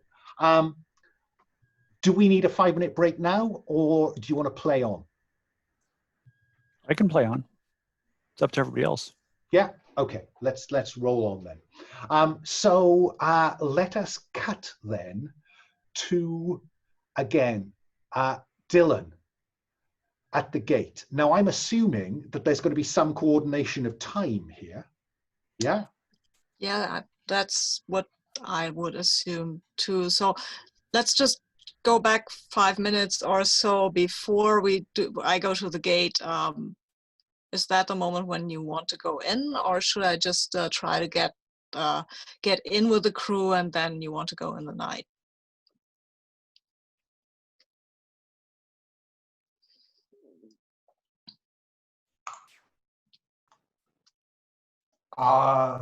Sorry, I missed that. Are you asking me specifically, or? I'm asking the group Okay. when I assume that that you want to go in through those secret tunnels and sneak in, basically, while I can go in and at least try to get in and be on site, but not with you, but there, just to give you a hint what might be in there, because we don't know that yet, and stuff like that. I think personally, I want to wait to see what intel you get before we make our move to go in. Mm-hmm. Okay. So this sounds like Dylan is going for an interview. We'll determine how well that goes and hope Dylan comes out. Yeah, basically. Yep. And if Dylan doesn't come out, then presumably you'll go ahead with something anyway. Yeah, then blow up stuff, but don't blow me up, please. Is it fair to have trackers on Dylan, like a little location thing that I can be tracking on my computer? I think that's a perfectly reasonable thing to try to do. Okay. Yeah. So I think this is role to do something else with your expertise. Okay. So let's see. Got expertise. White die always gets rolled, correct? That is right. Okay. And does the right tool apply here? No, because this is just having a computer. I don't think that's sufficiently cool. Okay. So this is about having them and putting them somewhere that they may not get found. Okay. And I think that that's worth rolling the stress die because I do like Dylan and I would like to make sure Dylan comes out of this, and that if we have to blow a wall to get Dylan out, that we're not going to. You know, let's go beyond a tracking device. Is he wearing a wire? There you go. Yeah. Because Sure. the assumption is you have secure comms. Yes. And so there's no reason why you can't be listening in to Dylan's comms. Yeah. So go with that. Got a 6 on the stress die. Well, that's just fine then. So that goes really well. So not only do you have, a little beep on a map, you have good two-way comms with Dylan as Dylan goes through the gate and heads up to the factory. And my stress goes up by 1? your stress goes up by 1. And you tell me what great advantage you want to have. We actually have Dylan is wearing glasses, and we have a camera in the frames. Oh yeah, very nice, very nice. Now, because of the 6 on the stress die, do I have to roll again because I was doing something else? No, because you got a 6 on the die. You tell me what is disturbing about what you see when that camera comes online, when he gets inside. You mean besides the sheer variety and presence of tracksuits on these people? Apart from that, I want something that relates to the conspiracy conceivably.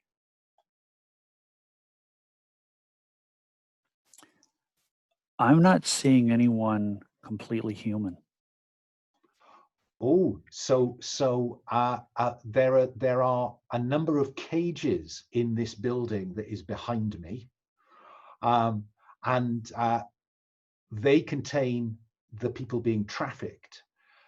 But you are seeing, if you look at the heat and risks tab, you'll find a range of freaks. I'm going to suggest that there are a range of ghouls acting as the guards for these cages. So powers, infravision, regeneration, and spider climb. Compulsion, obey their master, and they are deterred by sunlight. That seems quite fair. Okay, so we have ghouls. Wow, we got a surprise. So certainly, yeah, roll for stress. So now I roll for stress again. Okay. Sorry, did you put stress up automatically then? Yes, because I hit a 6 on the stress die. Oh, yeah, of course you did. Yeah, and it can only go up once. No, that's fine. I was Okay. getting carried away. Yeah, there are ghouls in here. Would all 3 of you, would Charles and Dmitri also roll for stress? Because now you know there are ghouls in there, and that's pretty fucking freaky. Do I have to roll for stress as well, or am You will in a moment, yeah. Oh, damn. Start with Charles.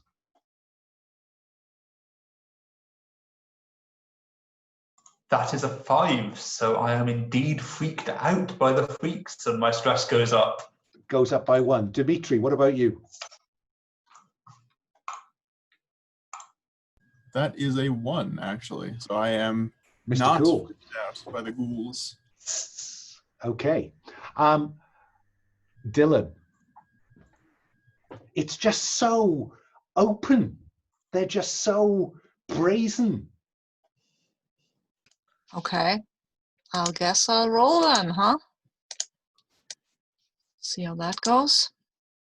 Roll the 4. Yeah, that's a bit much. Remember, folks, at any point you can squeeze some narrative or fictional positioning. You can seek relief from the horror. Yeah. Dylan, I think I need to know how this manifests now. I think that manifests, I think, a kind of bit of a nervous tick, right? Because I have these glasses that, and I will take them off and put them on again. I will see. It was pretty clear that I'm nervous, and Dylan will attempt to play it like he is in a big factory. He doesn't know the people there. He's nervous to meet the boss, but not unnaturally nervous because these guys are all freaks and will eat him probably if they get the chance. But like new guy, big boss, who knows? And the guy that you met in the bar kind of gestures up a gantry, up a staircase to a gantry, to one of these kind of glassed in boxes built above the factory floor. And he says, he's waiting for you up there. And so Dylan, with his nervous tick, I will ask Dylan, I'll stress again, Dylan, at any point you want to engage with seek relief from the horror, you just have to say the word and create some fictional positioning and you are good to go.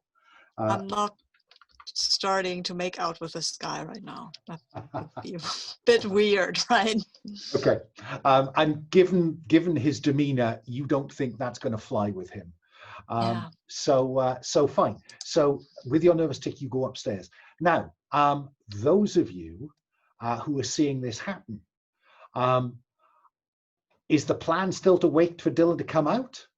Or are you advancing the plan at all? Because my guess is you are at that woodland edge, ready to go if you need to be. What time of day is it? Well, it was 4 o'clock his appointment, so I guess it's about 4 o'clock in the afternoon. I am hastily rigging a drone with explosives. And like I'm loading this thing to its max carry weight with C4. Okay, just in case. So we'll worry about whether you need that shortly.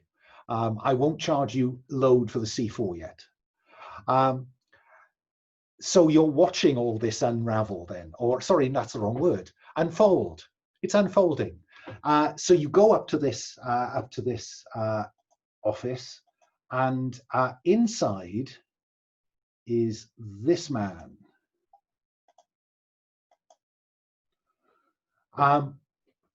Who, Dylan, you recognize from some underground tunnels in Odessa.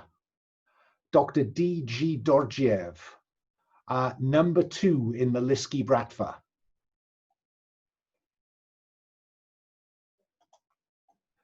Thought you'd want to know that. Yeah, good thing I'm muted, so you can hear my cries of horror. Well, good thing I'm already playing the nervous guy, so that won't seem out of character, right? Mia will also recognize this individual from team discussions in a previous op.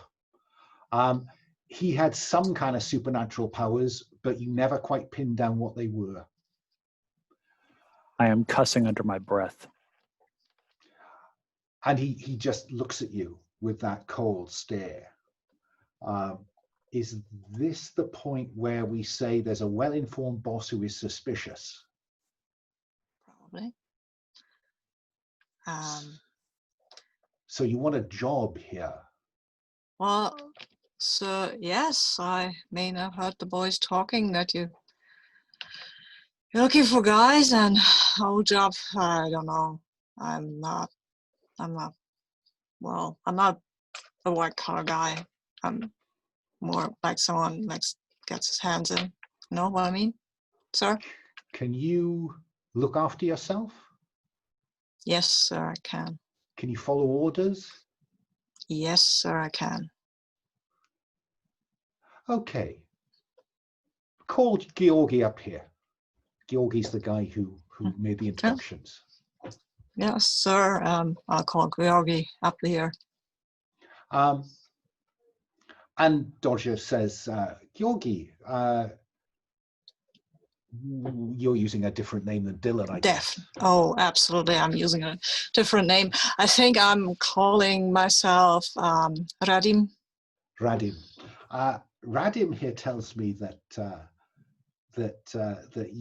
you told him about the operation here, and he thinks he can do a good job. Do you vouch for that? Would you? And Georgi says, "Oh yes, sir. I thought he was just the kind of person we needed." And Dorjiev turns around to his desk and says, "Yes." Turns around, shoots Georgi in the head. You have his job, Radim. I look and okay, thank you, sir. But bear in mind, we don't talk about this outside, Radim. Okay, sir. I won't. Pick up his gun, go and guard the fence. Yeah. Sir, should I take him? No, I'll have somebody else deal with him. Okay. And as you go down the stairs, back down to the shop floor, so to speak, Dorjiev comes to the window of this little kind of glassed-in box and whistles. And the ghouls look at him, and he gestures to one of them. And it bounds across the top of the cages, leaps up onto the gantry, and disappears into his office. What do you do, Dylan? Well, I do what he told me. I go where Georgi came from, I guess, and then I'll look around very curiously, like I'm memorizing the layout of the whole interior, and for the others, obviously. You can have a free flashback to investigate the site, the inside, if at any point you need to communicate it to them. Yeah. Okay. Cool. Meanwhile, outside, Dmitri, you're the analyst here. What do you make of what you've seen so far? Yeah, so I think Dmitri wasn't shaken by the ghoul. I think he's just sort of like disgusted by it outside, and he goes, "Look, there's something from the conspiracy, something supernatural in there. If we go in there, if we get that thing's attention, it is going to be dangerous." That's not his accent. He's Russian. Just remember that. I always think it's about voice, not accent. And we have Dimitri's voice fine. Don't worry about it. Yeah. He goes, if that thing gets our attention, that thing could kill us. All right. That this is not a matter of shooting it, of having the right holy water. That thing looks hungry. It's actually worse than that. We don't even know what Dorjev can do. The ghouls. Listen, we can blow the roof of the facility and take care of the ghouls. But Dorjev is... We never quite figured out what his thing is. We just know he's bad. And that he has survived things that would have killed, well, you or me. To read from a dossier that they found, no one's quite sure where Dorjev came from, and no one really wants to know. Rumors include dragging him out of a decaying Soviet research facility or digging him out of a mass grave in the Balkans. Yeah. So Dmitri sort of looks at the building, and he glances at the screen with, Dylan's camera shot going, and he goes, "Well, if we set off anything too quickly, then they'll know we're in the area. I think if we're going to make noise, we have to do it in our way out. And then at least it'll be a distraction and not something that sets them off." You're the point person. Charles, you're our intrusion expert. What's your opinion at this point? Well, I'm immediately concerned with what time sunset is, because that sets our deadline of our advantage going away against the ghouls. So I'm planning a timeline based on that. 2-3 hours. Let's make it, late autumn. Okay, so we've got 2 hours, 2 hours max. And 2 hours to get in, an hour to get to do stuff in there, then it'll be dark enough. And I think we need to rig this place to blow as we go. As we're going in or going out? Ideally, both. We do know about that tunnel.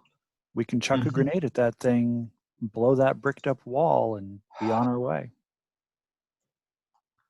I think that's a good call. I think it's always wise to keep our best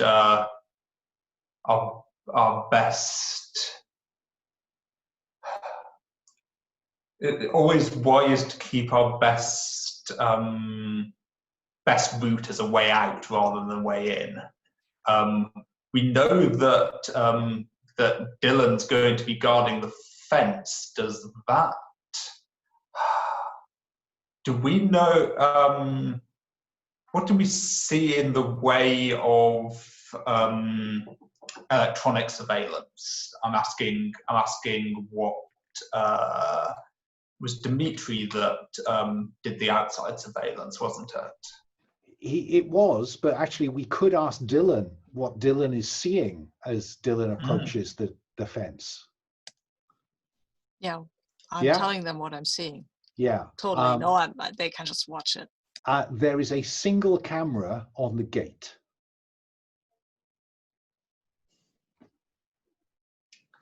Can I loop that camera feed real quick? Only if it's net connected, and I'm not sure it's that high tech. I think there's a long cable running into the building. What direction does that camera? Where did you say that camera was? It's looking down on the gate. So people approaching the gate can be seen, presumably. And I told you, Dylan, I'd let you, ask me questions. But the basic information here is that there's a monitor in Dorjiev's office. Okay, that's then not readily hackable. No, it looks very old tech. But if it's old tech, then it will have blind spots, right? Oh yeah, I mean it's not a high tech camera. It's there really just to spot anyone approaching, so that then they know someone's come to the gate. See, I'm wondering if we can get access to the cable run in a way that isn't visible from the camera. We can probably inject an analog signal into the cable and loop it that way, like the kind of direct access way. That's certainly possible for Mia if she can get to that cable. I mean, probably she has given me one of these analog thingies before I go in, because it looked old the factory, right? And she knows stuff like that. You can always spend a stress to get a flashback like that, Dylan. Oh, well, okay. Huh. I'd rather not, actually. Or as I keep saying, you could seek relief from the horror. Yeah, but that's really, really not the point in a mission where you start seeking relief from the horror. It will be difficult to get through these missions without doing it once. So, Dylan doesn't have the kit. You would need to get Mia to the cable. Is there any way to get to the cable without going through the gate? You could go through the fence somewhere else. I'm going to say that I certainly have an intrusion kit on me, because it would be pretty silly for me not to, and that has wire cutters in it, and we're watching Dylan's camera feed, so I'm looking for a time when we can go through the fence where the only person who's going to see us is going to be Dylan, because that seems perfectly reasonable. You know where Dylan is. Dylan, how do you get, what do we see you doing in order to be at the right place at the right time, rather than one of the other four guys on the fence? I mean, that's cool, because if I have a single or one other guy on the fence, I can just relieve a bit of stress and at the same time get him to maybe leave, because I can try to bully him a bit, right? Because I mean, I'm the new guy and I have to make sure that he understands what a hard ass I am. So I will I will just probably tell him, shove him around, boss him around a bit, like I mean, Radim obviously has been to prison, obviously is a hard guy. I mean, he stood up there and had Georgi shot just to get his job, so maybe this other guy doesn't really want to mess with him, right? And do you use the fact that the boss shot Georgi as leverage here? Is that part of your pressure here? I mean, I'm trying to relieve my stress here, so I'm sure, yeah, sure. I mean, I'm not very stressed out about the whole thing, but still. Okay, so you bully this guy and reduce stress by 1.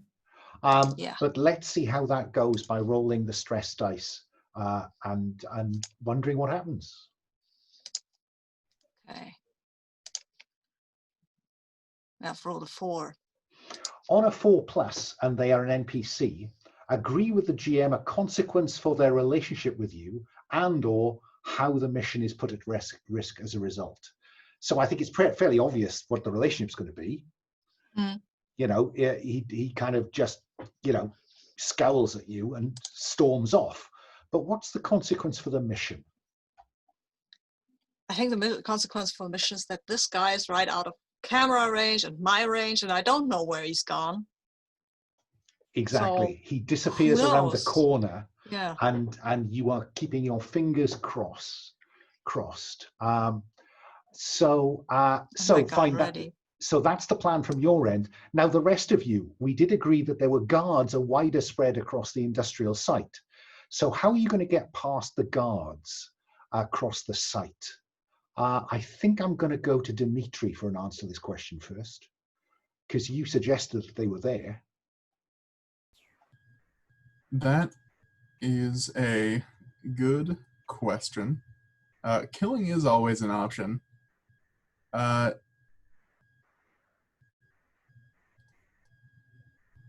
You know, let's say that our option is that I have a taser in my pocket. You know, mark taser in your notes, because I don't think it's on the list, and increase your load by 1. Yep. So Dmitri has a taser on him, and I think that we, you know, as we are going, we're staying low to the ground, and if any guards happen to sweep uncomfortably close by, then grab them and put your hand over their mouth and jab a taser into their side. Okay, so this sounds like a stealthy approach from Dmitri. And if you manage the stealth, you won't even have to kind of roll to confront the conspiracy and its pawns. So I think that this is the white dice. Are you going to make a case for your stealthy approach being expertise? That is a good question. I don't know if the stealth itself is an expertise of Dmitri's. I mean, now I come to look at it, in terms of skill set, it is larceny and intrusion. This sounds more like it. It may be that Charles is at the sharp end of this with a taser. I would be willing to pass that responsibility along. Sure, I think maybe to kind of represent that fictionally, maybe you see me kind of grabbing the taser from Dmitri and kind of belly crawling along in kind of camouflage clothing. And so I'm going to put, you've got a taser in there. I'm going to put my intrusion kit. Yeah, because you've got a breaking and entering kit, I think, haven't you? Yes, breaking and entering kit. There we go. So I think that I will give you the white dice, I will give you expertise, and I will give you the right tool at this point. Do you want to include your stress dice? I don't think I do, because my stress is high enough already. Okay, so just the 3 dice. So right tool, expertise, and white reroll. That is a 6 on the right tool. Great. So that goes brilliantly. You put down 2 guards on the way to this point on the fence where you're aiming with absolutely no trouble at all, and they will be out. They are taken out for the operation. But I think I will tell you that it's getting very cloudy. It's going to get darker earlier than you thought. Yeah. So, so with that in mind, on that 6, would you roll for stress, please, Charles? Because the clock is now ticking rather faster. That's a 3, so I don't get stressed Well, by it. I'm an experienced operator. Changing timelines are nothing new to me. that's great. The great thing about this is as stress goes up, the chance of it going up goes down. Great. So, Dylan, you are nonchalantly walking towards the spot in the fence where you were expecting to find them. And there you see this, this pile of rubble moves, and Charles looks out of this camouflage smock he's wearing. And I'm not shooting him. Good. Relief all round. And so, Charles, I think this is a straightforward no, I'm going to make you roll again. You rolled a 6 last time. So you are through the fence, the 3 of you. And Dylan, are you carrying on your patrol, or are you loitering with them? I am absolutely carrying on my patrol because they can do their stuff, and I can go up front and see if anybody's coming. Like that guy I just intimidated a bit. Fine. So just I need to check, are all 3 of the rest of you going through the fence? I'm following Charles. Okay. Dmitri, you going in, or are you? Yeah. Okay. You're muted. Oh, you're muted. So I am. So we cut to the gate where out of the angle of the camera, we see under this overcast sky, Mia doing her magic. So I think there's no question with engineering and digital intrusion, you have the relevant expertise. Is there a particular piece of kit that you think would be relevant here that you want to add to your inventory? A quick question about inventory. Do we have to decide before the start of the mission what our loadout is? I tell you what, I should have asked you that. You can increase from light to medium or heavy if you want to. Okay, and then does that have any material or mechanical effects on us? Currently you are light on your feet, you will outrun most people. Mm-hmm. If you get to heavy, you will be slow. And then medium has no effect either way? Medium is normal, inverted commas. You will look more suspicious if you are heavy. Well, I think we already look Yeah, quite exactly. You're inside a fence you're not supposed to be inside of. Yeah. Okay. Do I have a specific piece of kit so expertise, white die. I'm assuming the laptop is not cool enough for this. If you're talking, you're muted. You're muted again. What about some an There's always engineering? Mia's magic phone.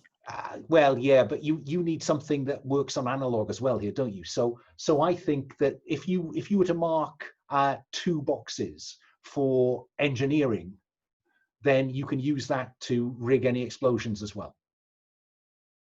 Fair? If you're rigging explosions and looping this thing, that's worth it. That's totally worth it. I'll mark 2 boxes on the loadout. And with that in mind, I will extend the list of things you can carry for next time. But Okay. So that's what you do. You are rolling 3 dice and the stress dice if you really want to. Well, considering that I want, if this is going to handle explosions as well, I want that 4th die. Well, this is about looping the camera.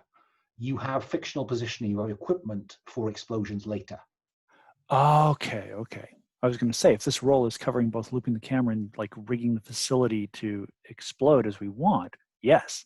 But yeah, I'll save that stress die. And there is a 6 on expertise.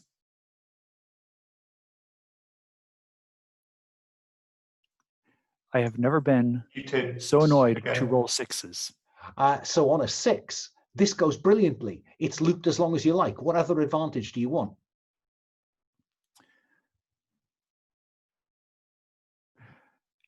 Because everything looks normal, I think Dorjiev is less concerned than he might otherwise be.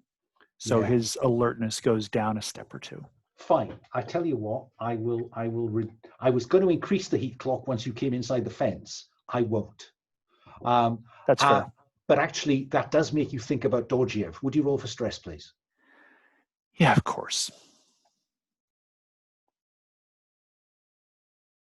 That's 5. Stress goes up. Oh, this is getting very close to the edge, Mia. You need to start thinking about seek relief from the horror. Dylan, what's the plan now that they're in? And I think we probably see them. Well, what do we see you doing, guys? What can I describe to Dylan? You've done this at the gate. There's no other goon in sight. Dylan is at that corner of the factory, keeping an eye out. What are you going to do? I think we need to find out which boarded up window we're covertly unscrewing and going in by. Okay. So, go on. So we see you then scurrying across this open ground to the wall, flatten yourself on the wall. That's what Dylan sees. What do you do now, Dylan? They've made it to the building. Okay. I assume that the plan here was for them to get in with the blood donors or something. Was that the plan? Or is the plan to go and just put explosives everywhere and hope that? To be honest, I haven't asked that question. I think they were keeping the blood donors as a way out. So as far as I know, they're going to get in and then stuff will happen. Yeah, but I imagine that we would have planned a bit more like we go in and then we just improvise, right? Because we're kind of professionals. I had a similar question. I mean, do we have a specific goal with this facility? Are we trying to get information out of it? Or are we just trying to cause havoc, fuck up the conspiracy, and mess with them?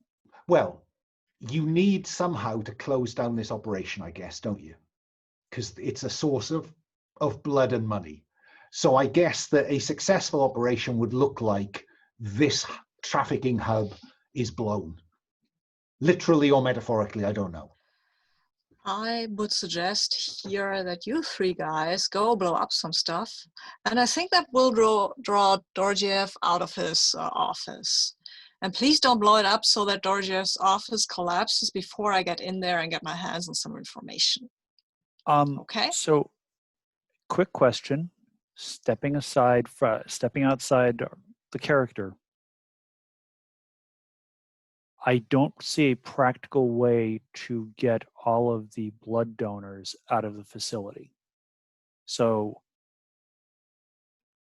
clearing this operation is basically going to involve a non-trivial amount of human death. Are we all okay with this?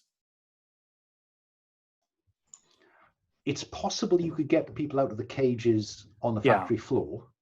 I think you're right that it sounds difficult to get rid of to get those people who are unconscious downstairs out.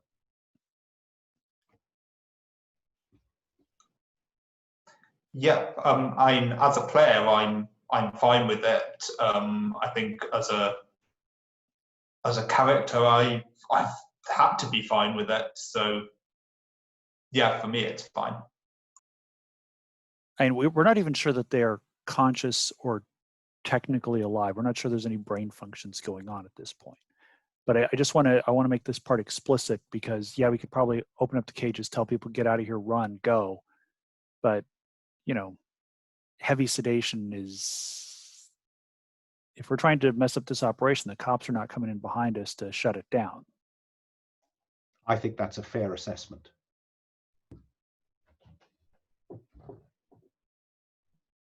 So we're all aware of this and at least reasonably okay-ish. I think we might have looked at alternatives, but at this point where we are now, we have probably decided that, well, we can't get them out reasonably. We can, so yeah. Well, okay. I mean, if it makes people feel better, you don't have to blow up the basement. And you could call the cops when you get out. Okay. I think, Yeah. And I think with that's assuming that the cops aren't on the side of these Of guys. course, of course. But That is all the- I'm saying is that you have some options. It's Yeah, I it's don't want you to fictional feel too bad positioning about for it. us to feel better. Yeah, I think also, if there were to be any significant explosions at this abandoned factory, police would probably come to that factory because of the explosions, if nothing else, right? So, there is certainly, I think, the thought in our heads that if we, cause some noise here and then sort of cut our losses and run, there will be people along after us who will sort of find what has happened here at least. Although I do see a consequence if I roll a 6, or if any of us roll a 6 on setting up the explosive devices.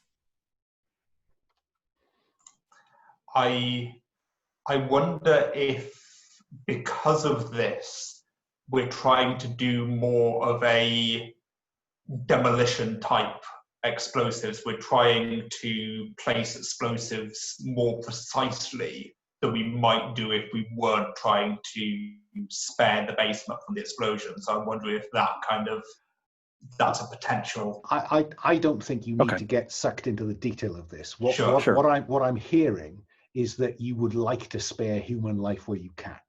Yes. And I may force some stress on you if that goes badly. Yeah. So with all that in mind, Dylan, the option seems to be to just do as much damage to this as possible. Okay.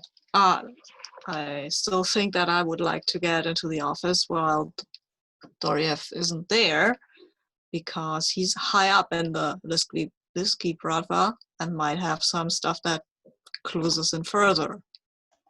And I have that Dylan doesn't much care about these people in the basement.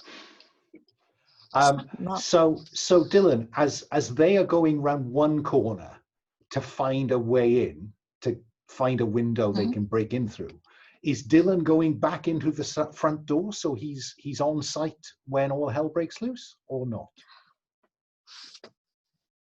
Yeah, I think he will try to remain unobtrusive at this point, like keeping to the shadows or something, so that when all hell breaks loose, that Doriev won't actually see him going up into his office, because, that guy's dangerous, and that's exactly the level of excitement that Dylan is still okay with. So yeah, I think that the rule of dramatic necessity means that at the point that all hell breaks loose, Dylan will be in the right place. So let's try and trigger hell getting loose then. So Charles, I think this is you breaking and entering, isn't it? Yep. I think that we still haven't triggered all hell breaking loose. I'm trying to do this quietly. I think I have a fiber optic scope that I'm kind of sticking in kind of nooks and crannies, trying to find a room that doesn't have anyone in. That's fine. I think that you find the right place. It's a room with what looks like a door that's ajar onto the main space in this factory building. So this will give you a space that should give you eyes on the main space without drawing attention. How well you do this is a different question. Would you roll to do something else, please? So you have expertise in intrusion. You have your breaking and entering kit. Do you want to include your stress dice? Yeah, go on then. I love a man who tries. We roll. That the highest is a 4, and my stress is one of those. So stress goes up by 1, but this is success. No bells and whistles. You lever this cover off the window, you jemmy the window. All 3 of you are inside with eyes on this main space, which has these 3 or 4 cages of the traffic victims. I think that probably the ghoul has finished eating and is now bouncing from the roof of one cage to another. And as far as you know, Dorjiev is up in his office. what happens next? Dmitri? Charles has got you in. What are you thinking?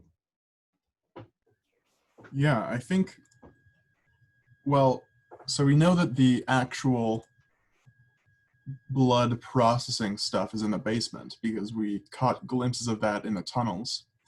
And it seems like that is the most important stuff to destroy. So now that we're in the factory, I think Dmitri is going to try to get into the basement to, destroy all of the equipment used by the Lisky Bratva. Okay, this is where Dylan's look around earlier on may pay off. So Dylan, do you want to roll, let's flash back to you scanning the building when you first came in. Okay. To investigate. Okay. I think you have expertise in this because I think it is tradecraft, to be honest. Yeah. Yes. Okay. I'm not sure there's kit. Well, there is the equipment that I'm using to transfer the information to these guys. Yeah, but it doesn't help you find the information, I think. It just gives them access to it. Okay. So white and orange. Yeah. I like there's always best dice.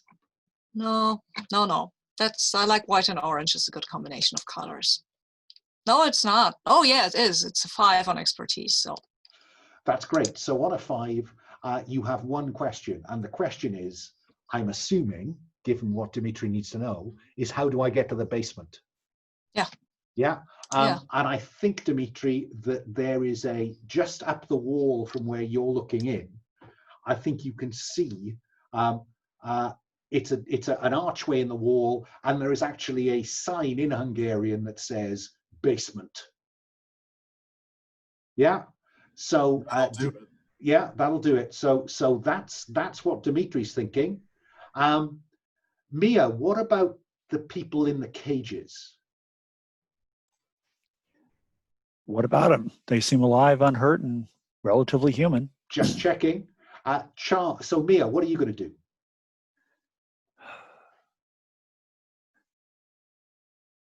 Do I see, so there's a ghoul on top of the cages? There is. Will conventional weapons take care of the ghoul?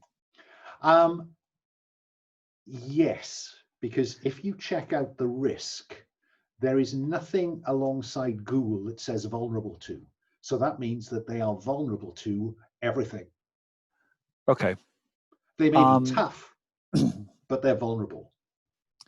So a headshot from a silenced pistol should take care of it. If you could pull it off.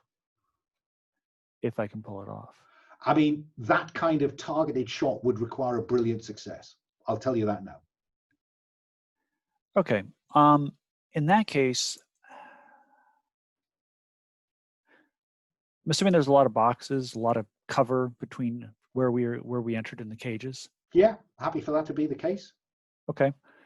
I'm going to try to stealthily move across the floor of the factory to get closer to these cages so we can at least in theory get the, you know what? I will go back up. I want to start rigging explosives. I mean, I'm not a frontline fighter. Rigging explosives is a lot closer to my skill set. You know, yes, I know how to use a gun, but let's be blunt. Sparks is a lot closer to what I do.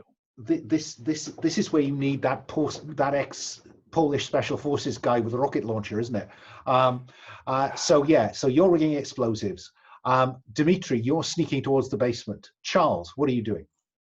I wonder if I am taking the explosives from Mia and placing them where she tells me to. I'm wondering if I'm doing the sneaking and getting them to where they need to be.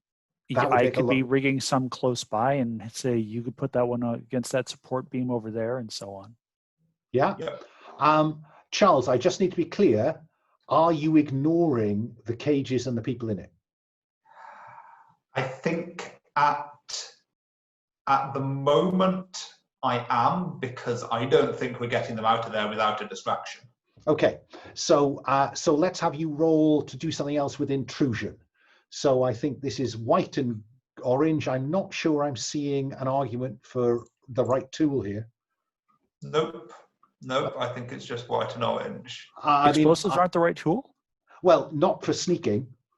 Ah, okay. So this is about putting them out there. So we're seeing him go from pile of crates to pile of crates, rolling 2 dice, because I'm not even going to ask you about stress. I am a ghost because I rolled 6 on expertise. I am flitting from pillar. That's great. So this goes brilliantly. And when Mia describes the explosion, Mia can describe any explosion that she likes on the basis of that brilliance. But of course, on a 6, that does require you to tell me what reminds you of the war you are fighting and roll for stress.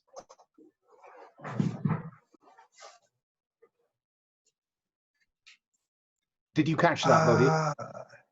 No, I didn't. My phone that I was texting from completely ran out of battery, so I'm.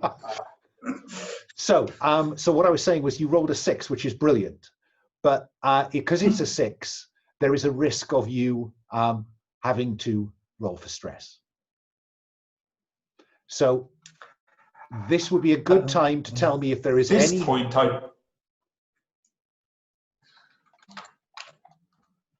Is there any bit of fictional positioning you can squeeze a seek relief from the horror into this? I will tell you. I think. Well, let me just. If you say something new about your relationship with your anchor, then add them to the conspiracy target list, but stress will go down.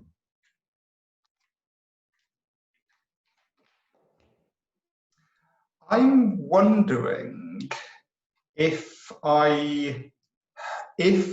Mia is okay with it, or if Puckett's okay with it, if I can have a go at if I can try and bully Mia for being both at 5 too stress. noisy. Yeah, I'm afraid because Mia is at 5 as well. I don't think it would be fair to risk pushing I didn't her realize here. that. No. Okay, in that case. I think you may have backed yourself into a corner here. I think I'm going for anchor, yes. Fine. So I'm adding James to the target list. Yep. You reduce stress by 1, but you roll a dice, because if you roll a 6, it will go down by 2. Okay.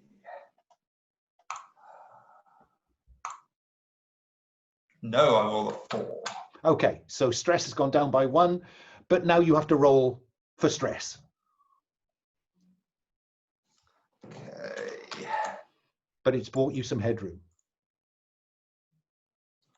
I roll a 1 on stress, so that's good. Yeah, you're very cool with putting James on the front line. Dmitri, you're in the basement. Cut to the basement. What do we see you doing? Yeah, so Dmitri is, sort of crouching. He's sneaking into the basement. He gets into the basement. He glances around, sees, I mean, you can probably smell, the blood and the gore from wherever the actual processing is happening. So he's going to head into that room, and he is going... I'll tell you now, it's like a small bottling plant. So there are bottles, there are a stack of, it's a kind of sterile space. There's a stack of bottles being fed into this machine, and the machine goes under the pump, and blood is dispensed into that. It goes on, it's capped, it goes into a chill store. Yeah, so I think he's going to try and plant some explosives on the actual machine itself. Fine. This is outside the room where the donors are. Yeah, just so you know that. So yeah, we'll see him do that. Mia, the charges are set. Charles has made his way back to the room where you are. The charges are set. This is, I think, the point where Dylan comes onto the factory floor, unless Dylan tells me not, so that Dylan is in the right place at the right time. Yes, I will sneak wherever I need to be and Now- hopefully not be blown up Well, or eaten by the ghoul. well, the nice thing is that because Charles did so well placing the charges, when Mia presses the button, Mia can describe in absolute detail the explosions. What do you want to do, Mia? I want to talk to Dylan real quick. Dylan is not with you. Dylan has just come onto the But floor. we have comms. Oh, sorry. Yeah. So I think what I'm going to do,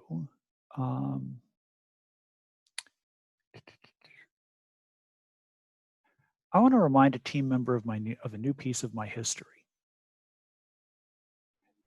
Always possible. And just because, you know, me and Dylan have gone through a couple of silly things before, I think I'm just going to start saying, Dylan, did I ever tell you about my love of musicals? You did not. I know it's silly, but I love musicals. And one of my favorites, and I'm not even sure I can call it a musical, but it's a musical to me, is Mary Poppins. Because Dick Van Dyke's accent is so god-awful, but he's just so enthused about all of it. And then, you know, my favorite song from it is Let's Go Fly a Kite. You know, I just love that. Let's go fly a kite. Mia, this is not the moment to go fly a kite, but after this is done, let's go and see that musical. Right? But Dylan, watch this. And I press the explosives button, and it's Before you describe the explosion, you have reminded a team member of a new piece of your history. Yes, so I need to roll. You reduce stress by 1 and roll a d6. All right, I'm rolling the white die, and come on, give me a 6. I'll take a 4. 4+. It all goes to shit. Dylan, I'm going to give you the choice because he can't. Mia can't beat you up, but they can turn this into. What do you mean this isn't the right time? So verbally abuse, bully, or shame someone. The trouble with no, that's fine. That can happen. So which outcome on bully or shame someone are you going to go with? Your words hit them really hard. Dylan, roll for stress. Okay. Oof. I've got a 4, so that's equal to my stress. So no, wait, it's higher, so my stress goes up. Yeah, it goes up by 1. Yikes! But I not forgot about dangerous. that part. Okay. Sorry. It's okay. That's okay. So, but Mia, you've reduced stress. Then you press the detonator, And the explosions start going off. Let's go fly a kite. So it's boom, boom, boom, boom, boom, in perfect sync with it. and Dmitri, because the explosions that Mia sets up never go badly, apparently. So that takes out the machine downstairs. Now I'm conscious I have 3 minutes to deadline. So what I'm going to suggest is that I cut straight to the chase, which is Dorjiev running towards the blood storage space where he's heard the explosion, where Dmitri is, just saying. Dylan running up to the gantry to the office. Charles and Mia, what about you? I think I'm using the distraction of the explosion to try and open these cages, get these people out. Fine. So that just means you have to get past the ghoul. Yep. Okay. How do you get past the ghoul, Charles? I think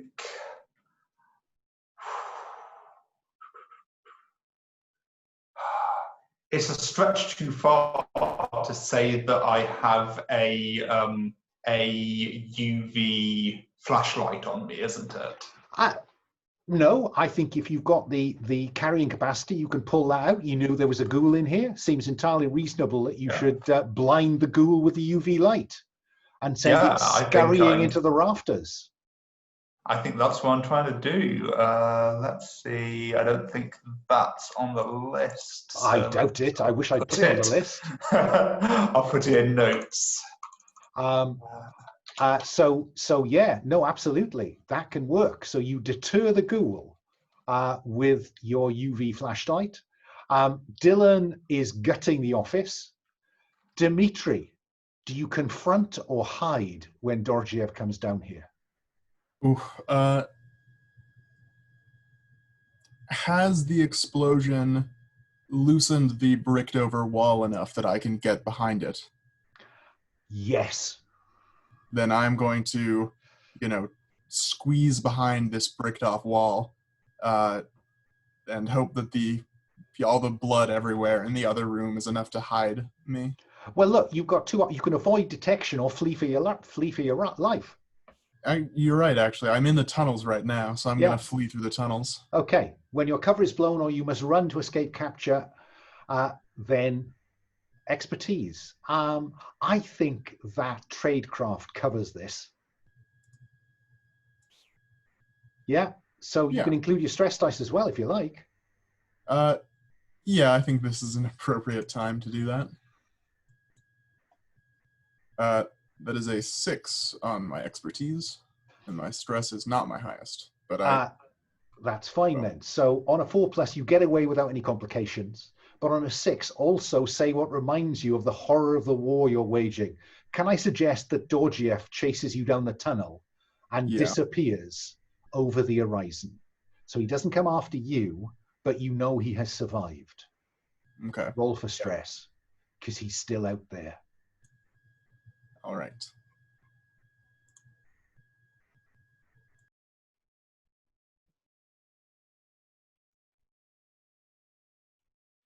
What did you get?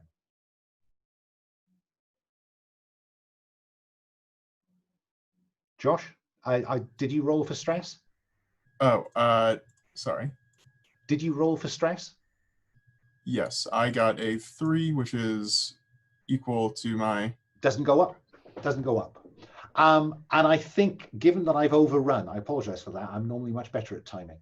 I'm going to just close us out for episode 1 with the civilians streaming out towards the gate, with Dylan picking everything that they can up in that office. I shoot the lost god. By all means. Okay. I think he comes running up, trying to explain to me that whatever is happening and we should get out, and I just shoot him. I think once the explosion begins to happen and people begin to stream from the factory, most of these thugs will run for the hills. They're not interested in dying for the conspiracy, just being paid by it. So that's not an entirely satisfying end to the operation, I'm afraid, because I've run out of time, but I think I have to stop there. I will just do a quick round of stars and wishes. I'm particularly, to be honest, I'm more interested in stars than wishes, because wishes you have a chance to express in game in terms of what you want to happen. So I will just, if you can give me 5 minutes, I will just do a quick round of stars, please. Puckett, do you want to kick off? I love the new system. I like that you stripped the fade out. I like that it's more of a Cthulhu Dark system. I think it's very elegant, and I particularly both love and hate the consequence on rolling a 6. So I think that's a sign of good design. Well, Sabine, we can thank Graham Walmsley for that, because it's straight out of Cthulhu Dark. I love Dylan. I always love it when Dylan's in a game. It's fantastic. Bodhi, I can't wait to see more of what Charles is doing. I can't wait to see more characterization. And Josh, I can't wait to see more of the interaction or more of the unraveling or exposing more details about the relationship with Dmitri and his family. So I'm looking forward to getting more characterization and seeing that develop. Sabine, any stars? Oh, yeah, sure. I mean, stars for everyone. I love the characters. I am very curious to see more of Charles and Dmitri, like more characterization. I know Mia already, but she's always the best. And I absolutely loved her. Do you know that I love musicals? That was really fun. I like that. Yeah, that's my stars. Okay, Josh. Yeah, stars to Puckett. I really like the characterization of Mia that you have. You just have done, and I look forward to seeing more of it. Alan, I really enjoyed the system. However much I have played so far, and will continue to play in the next sessions. I'm looking forward to playing. It's interesting. I think it has enough on top of that like very light Cthulhu Dark frame that there is stuff to sort of push on and toy with, which I think is sort of lacking in Cthulhu Dark. And I'm looking forward to continuing to test it out. Good. I'm pleased about that because I think Cthulhu Dark is so light to be too light for me anyway. Listen to the Gauntlet podcast on playing to lose. Bodhi. I first of all, stars to both the system and how everyone played into it. There was no let up from the tension, and I think that's absolutely right in a game like this. And and the kind of lighter moments that we had were like in the context of the tension. I really liked that thing, particularly that Mia did, and I stars to everyone because I really like that we have a diverse range of motivations for being here. I think that gives really kind of rich possibilities for the future. Yeah, I'd agree with that. I've not made it a rule that you should have a different motivation, but I think probably you should have different motivations. No, thank you very much. Stars to all of you for leaning into the system where you can and being patient where there are some rough edges that I need to just file off. So we might have a bit of changes for next time. But with that, I'm going to stop the recording. So say bye-bye to the internet.